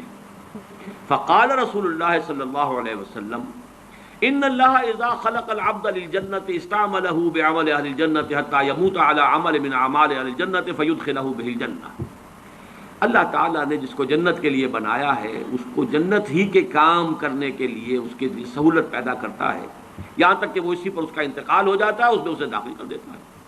وَإِذَا خَلَقَ الْعَبْدَ لِلنَّارِ، اور جب کسی کو بندے کو بنایا ہے آگ کے لیے، استعملہ بعمل اہل النار حتی یموت علی عمل من اعمال اہل النار فیدخلہ بہ النار، رواہ مالک والترمذی وابو داؤد۔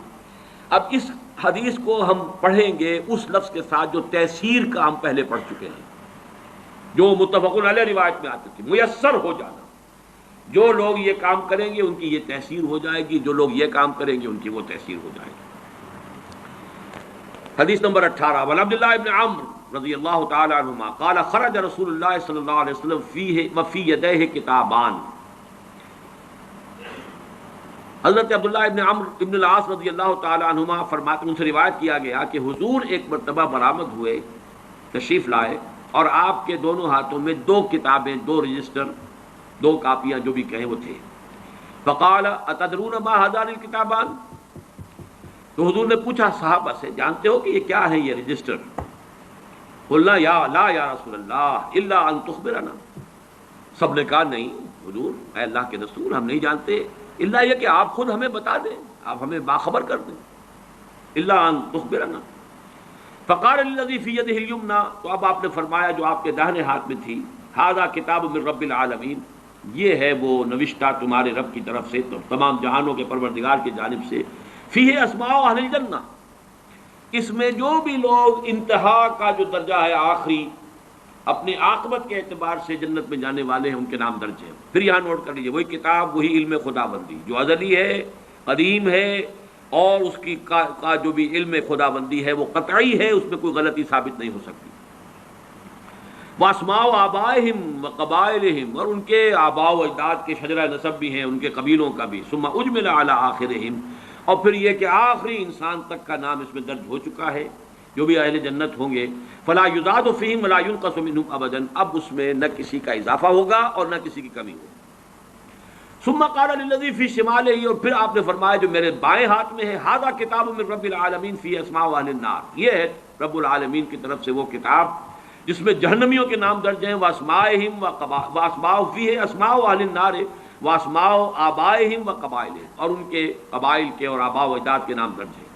ثم اجمل علی آخرہم، اور یہ بھی آخری جو انسان ہو سکتا ہے جو آئے گا نسل آدم میں سے، اس کی حد تک جو بھی تقسیم ہونی ہے اس کا درج ہو چکا، اندراج ہو چکا ہے۔ فلا یزاد فیہم ولا ینقص، اب نہ اس میں کوئی اضافہ ہوگا اور نہ کمی ہوگی ابدا۔ فقال اصحابہ، پھر حضور کے صحابہ نے سوال کیا، ففیم العمل یا رسول اللہ ان کان امر قد فرغ منہ، یا قد فرغ منہ، یہ مجہول بھی ہو سکتا ہے اور معروف بھی ہو سکتا ہے۔ انہوں نے پوچھا کہ پھر یہ عمل ہم کس بات میں کریں، اگر یہ کوئی ایسا معاملہ ہے کہ جو جس سے فارغ ہوا جا چکا، جو طے ہو چکا علم الہی میں، اللہ کے فیصلے میں، مقدر کے اندر طے ہو گیا، یا اللہ تعالیٰ جس سے فارغ ہو چکا۔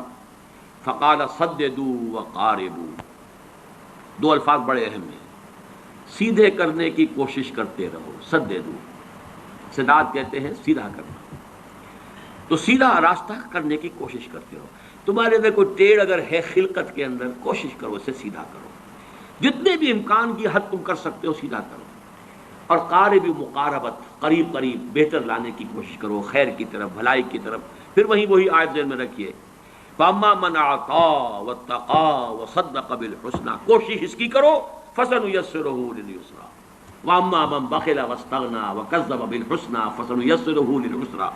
میں پچھلی مرتبہ آپ کو بتا چکا ہوں کہ اس میں واقعہ یہ ہے کہ شاکلہ 90-95% شاکلہ ہے انسان، لیکن ایک فری چوائس ہے، کوشش ہے، جد و جہد ہے، وہ سٹرگل جو ہو رہی ہے اندر اس خول کے اندر، وہ اللہ جانتا ہے، کیا گیون تھا وہ اللہ جانتا ہے، کیا کوشش اس نے کی وہ اللہ جانتا ہے، اور ہر شخص کی پرسنل اسسمنٹ ہوگی۔ کلہم آتی ہے یوم القیامت فردا، ہر انسان کو، ہر ذی نفس کو اللہ کی عدالت میں حاضر ہونا انفرادی سطح، ہر شخص اپنی ذاتی اعتبار سے، اور اس کا جو بھی گیون تھا، لا یکلف اللہ نفسا الا وسعها، سددوا وقاربوا فإن صاحب الجنة يختم له بعمل أهل الجنة وإن عمل وَإِنْ عَمِلَ أَيِّ عَمَلٍ وَإِنَّ صَاحِبَ النَّارِ يُخْتَمُ لَهُ بِعَمَلِ أَهْلِ النَّارِ وَإِنْ عَمِلَ أَيِّ عَمَلٍ ثُمَّ قَالَ رسول اللہ صلی اللہ علیہ وسلم بِيَدَيْهِ فَنَبَذَهُمَا، پھر آپ نے دونوں ہاتھ جو ہیں ان کو اشارہ کر کے کہا فَرِغَ رَبُّكُم مِّنَ الْعِبَادِ فَرِيقٌ فِي الْجَنَّةِ وَفَرِيقٌ فِي السَّعِيرِ، تمہارا رب فارغ ہو چکا ہے، اس کے علم میں یہ طے ہے کہ کون ہے، ایک جماعت ہے کہ جو جنت میں جانے والی ہے، ایک جماعت ہے کہ جو جہنم میں جانے والی ہے۔ کہ پھر نوٹ کر لیجئے اس حدیث کو علم الہی پر، یہ ساری احادیث جو ہے اس کے اوپر میں نے ٹائٹل قائم کیا تھا، اس کو دوبارہ ذرا وہ اس کا جو ٹائٹل والا شیٹ ہے وہ لگا دو۔ اللہ کا علم کامل بھی ہے اور قدیم بھی، اور آنے واحد میں کل کون و مکان اور ماضی حال اور مستقبل سب کو محیط بھی، اسی کو قرآن اور حدیث میں الکتاب سے بھی تعبیر کیا گیا ہے، جس میں درج کوئی شے غلط نہیں ہو سکتی۔ البتہ اللہ کا یہ علم قدیم و قطعی پری نالج، جبر محض پری ڈیسٹینیشن یا فیٹلزم کو مستلزم نہیں ہے، یہ ہے اس کا لب لباب۔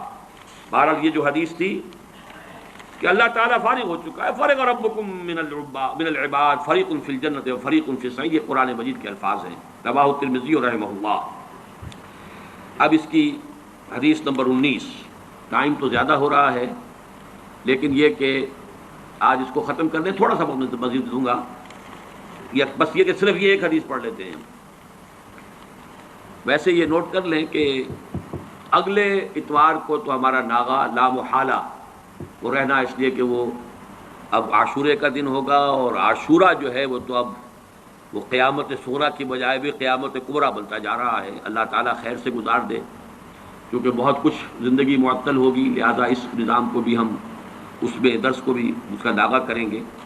آج چاہیں تو ذرا زیادہ وقت لگا لیں، سوال جواب کی نشست بھی ہو جائے، کیونکہ اس کے بعد بھی شاید ایک اور اتوار میں حاضر نہ ہو سکوں، لیکن درس ہوگا انشاءاللہ۔ البتہ پہلا جو اب اتوار آ رہا ہے وہ غالباً 18 کو ہے، وہ عاشورے کا دن ہے، اس روز درس نہیں ہوگا، تو اس کی کو تلافی آج کرنا چاہیں تو آپ کی مرضی ہے۔ وہ خدامہ رضی اللہ تعالیٰ عنہ سے مروی ہے، نبی ہے، وہ اپنے والد سے روایت کرتے ہیں، قال، وہ فرماتے ہیں، قلت یا رسول اللہ، میں نے کہا ہے اللہ کے رسول، ارأیت رقن نسترقیہا ودوان نتداوا بہ وتقاتا نتقیہا هل ترد من قدر اللہ شیئا؟ بڑا تیکھا، بڑا ٹیڑھا سوال۔ میں نے اللہ کے رسول سے سوال کیا، اے اللہ کے رسول، ہم کچھ جھاڑ پھونک بھی کرواتے ہیں، یہ جھاڑ پھونک کا رواج تھا، اگرچہ حضور نے فرمایا ہے کہ میری امت کے 70,000 افراد وہ ہوں گے جو بغیر حساب کتاب کے جنت میں داخل ہوں گے، اور وہ متوکلون ہوں گے کہ جن کی پہلی صفت یہی ہے، لا یقون ولا یسترقون، جھاڑ پھونک نہیں کرواتے۔ یسترقون لازمن ہے لیکن یقون کے بارے میں اختلاف ہے کہ جھاڑ پھونک نہیں کراتے، لیکن یہ کہ عام آدمی اس کو حرام قرار نہیں دیا حضور نے۔ تو وہ صحابی کہہ رہے ہیں ارأیت رقن نسترقیہا، یہ جو جھاڑ پھونک ہم کرواتے ہیں، وَدَوَا نَتَدَاوَا بِهِ، اور دوا دارو جس سے کہ ہم اپنے امراض کا اور بیماریوں کا علاج کرنے کی کوشش کرتے ہیں، وَتُقَاتًا نَتَّقِيهَا، اور یہ کہ کچھ حفاظتی بندوبست ہم کرتے ہیں اپنی جان کی حفاظت کے لیے۔ اب ایک حفاظت جو ہے وہ آج کل مجھ پر بھی ٹھونس دی گئی ہے، پرسوں جمعے کے روز اچانک پتہ نہیں کیا کھلبلی مچی، ایس پی صاحب بھی تشریف لائے اور پھر ڈی ایس پی صاحب بھی آئے اور 2 SHOs بھی آئے، کوئی افواہ اڑی ہوئی تھی شہر میں، کوئی خاص کوئی ہماری اکیڈمی کے بارے میں، واللہ عالم۔ میں نے تو کہا کہ کوئی مجھے تو نہ کوئی ٹیلی فون ایسا آیا ہے، بہرحال ان کا کہ ہم چاہتے ہیں یہاں پہ کہ کوئی گارڈ جو ہے کھڑے کر دیں۔ میں نے کہا وہ آپ اپنا جو بھی فرائض ہے آپ ادا کیجئے، باقی مجھے کوئی ضرورت اس کی نہیں ہے، اور ویسے بھی کوئی گارڈ آج کی دنیا میں، وہ پہلے کبھی اگر گارڈز کی کوئی ہوتی بھی تھی، کوئی ان کی تاثیر یا ان کا کوئی نتیجہ یا فائدہ، وہ آج کی دنیا میں ختم ہو چکا ہے۔ بہرحال 5 وقت تو ہم مسجد میں ایکسپوز ہوتے ہیں پوری طریقے سے، تو اس حوالے سے، اور لیکن اگر یہ اللہ کو منظور ہے تو یہ تو کام وہ ہے جو حضرت عمر کے ساتھ ہوا، حضرت علی کے ساتھ ہوا رضی اللہ تعالیٰ عنہما، دونوں کا معاملہ مسجد میں جو ہے حملہ ہوا تھا، لیکن ایسی کوئی صورت ہے ہی نہیں میرے لیے اس وقت جہاں تک میرے علم میں۔ بہرحال یہ ابھی گارڈز جو ہیں، جو بھی اہتمام ہو رہا ہے، یہ تیسرا کھاتا ہے جو ان صحابی نے بیان کیا، اور یہ چیزیں حضور کے ساتھ بھی تھیں، حضور پر بھی پہرا ہوتا تھا۔ حضور جب مدینے میں تشریف لے گئے ہیں تو وہاں پر بھی پہرا ہوتا تھا، حضرت ابو ایوب انصاری کے مکان پر صحابہ پہرا دیتے تھے۔ البتہ اس کے بعد جب کوئی آیت نازل ہوئی ہے، غالباً وہ روایت پوری طرح تو ذہن میں مستحضر نہیں ہے، واللہ یعصمک من الناس، تو پھر حضور نے کہہ دیا کہ اب میرے لیے ان پہروں کو کا اہتمام نہ کرو، کیونکہ اللہ تعالیٰ نے یہ وعدہ اور ذمہ داری لے لی ہے، اللہ تمہیں بچائے گا انسانوں سے، اے نبی اللہ بچائے گا آپ کو لوگوں سے۔ بہرحال یہ ضمانت جو ہے اور کسی کو تو نہیں ہے۔ تو انہوں نے یہ کہا رأیتا رقن نسترقیہا، یہ جھاڑ پھونک جو ہم کرواتے ہیں، وَدَوَا نَتَدَاوَا بِهِ، دوا ہے ہم کرتے ہیں، اس بخار کے لیے یہ دوا ہے، فلاں کے لیے یہ دوا ہے، وَتُقَاتًا نَتَّقِيهَا، اور یہ کہ کچھ چیزیں جو ہیں حفاظتی تدابیر ہم کرتے ہیں، حفاظت و پہرے۔ اور هل ترد من قدر اللہ شیئا، کیا اس سے اللہ کی تقدیر میں کوئی تبدیلی، کوئی شے پھیری جا سکتی ہے، لوٹائی جا سکتی ہے؟ اب سوچئے کیا جواب نبی صلی اللہ علیہ وسلم کا جواب کیا تھا؟ قال ہی من قدر اللہ، حضور نے فرمایا یہ خود اللہ کی قدر میں ہے، یعنی تمہاری محنت، تمہاری کوشش، تمہاری جد و جہد اس کی نفی نہیں ہے، یہ خود اس اللہ کے علم کے اندر درج ہے۔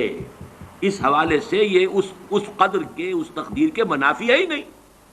گویا کہ عالم اسباب کا استعمال، عالم اسباب میں جد و جہد کرنا، یہ ہرگز منافی نہیں ہے اس کے، اس ایمان بالقدر کے۔ یہ گویا کہ لب لباب ہوا ان تمام احادیث کا، اور اسی پر میں آج کا یہ سلسلہ ختم کر رہا ہوں، اگرچہ اس بات کی کچھ احادیث ابھی باقی ہیں، لیکن میں یہ سمجھتا ہوں رواہ احمد و ترمذی و ابن ماجہ، یہ صحیحین کی روایت تو نہیں ہے لیکن مسند احمد ابن حنبل کا بہت اونچا مقام ہے، پھر جامع ترمذی میں بھی ہے، سنن ابن ماجہ میں بھی ہے۔ یہ حدیث جو ہے آخری میں سمجھتا ہوں کہ اس پہلو سے کہ اس نے عقدے کو اور کھول دیا کہ یہ سب کچھ اللہ کی تقدیر ہی کا حصہ ہے، یہ مقادیر کے اندر معین چیزیں ہیں، لہذا جد و جہد السعی منا والاتمام من اللہ، سعی کرنا ہمارے ذمے، ارادہ کرنا ہمارے ذمے، سعی کرنا ہمارے ذمے، نتیجہ ہونا نکلنا یہ اللہ کے ہاتھ۔ اقول قولی ھذا واستغفر اللہ لی ولکم ولسائر المسلمین والمسلمات۔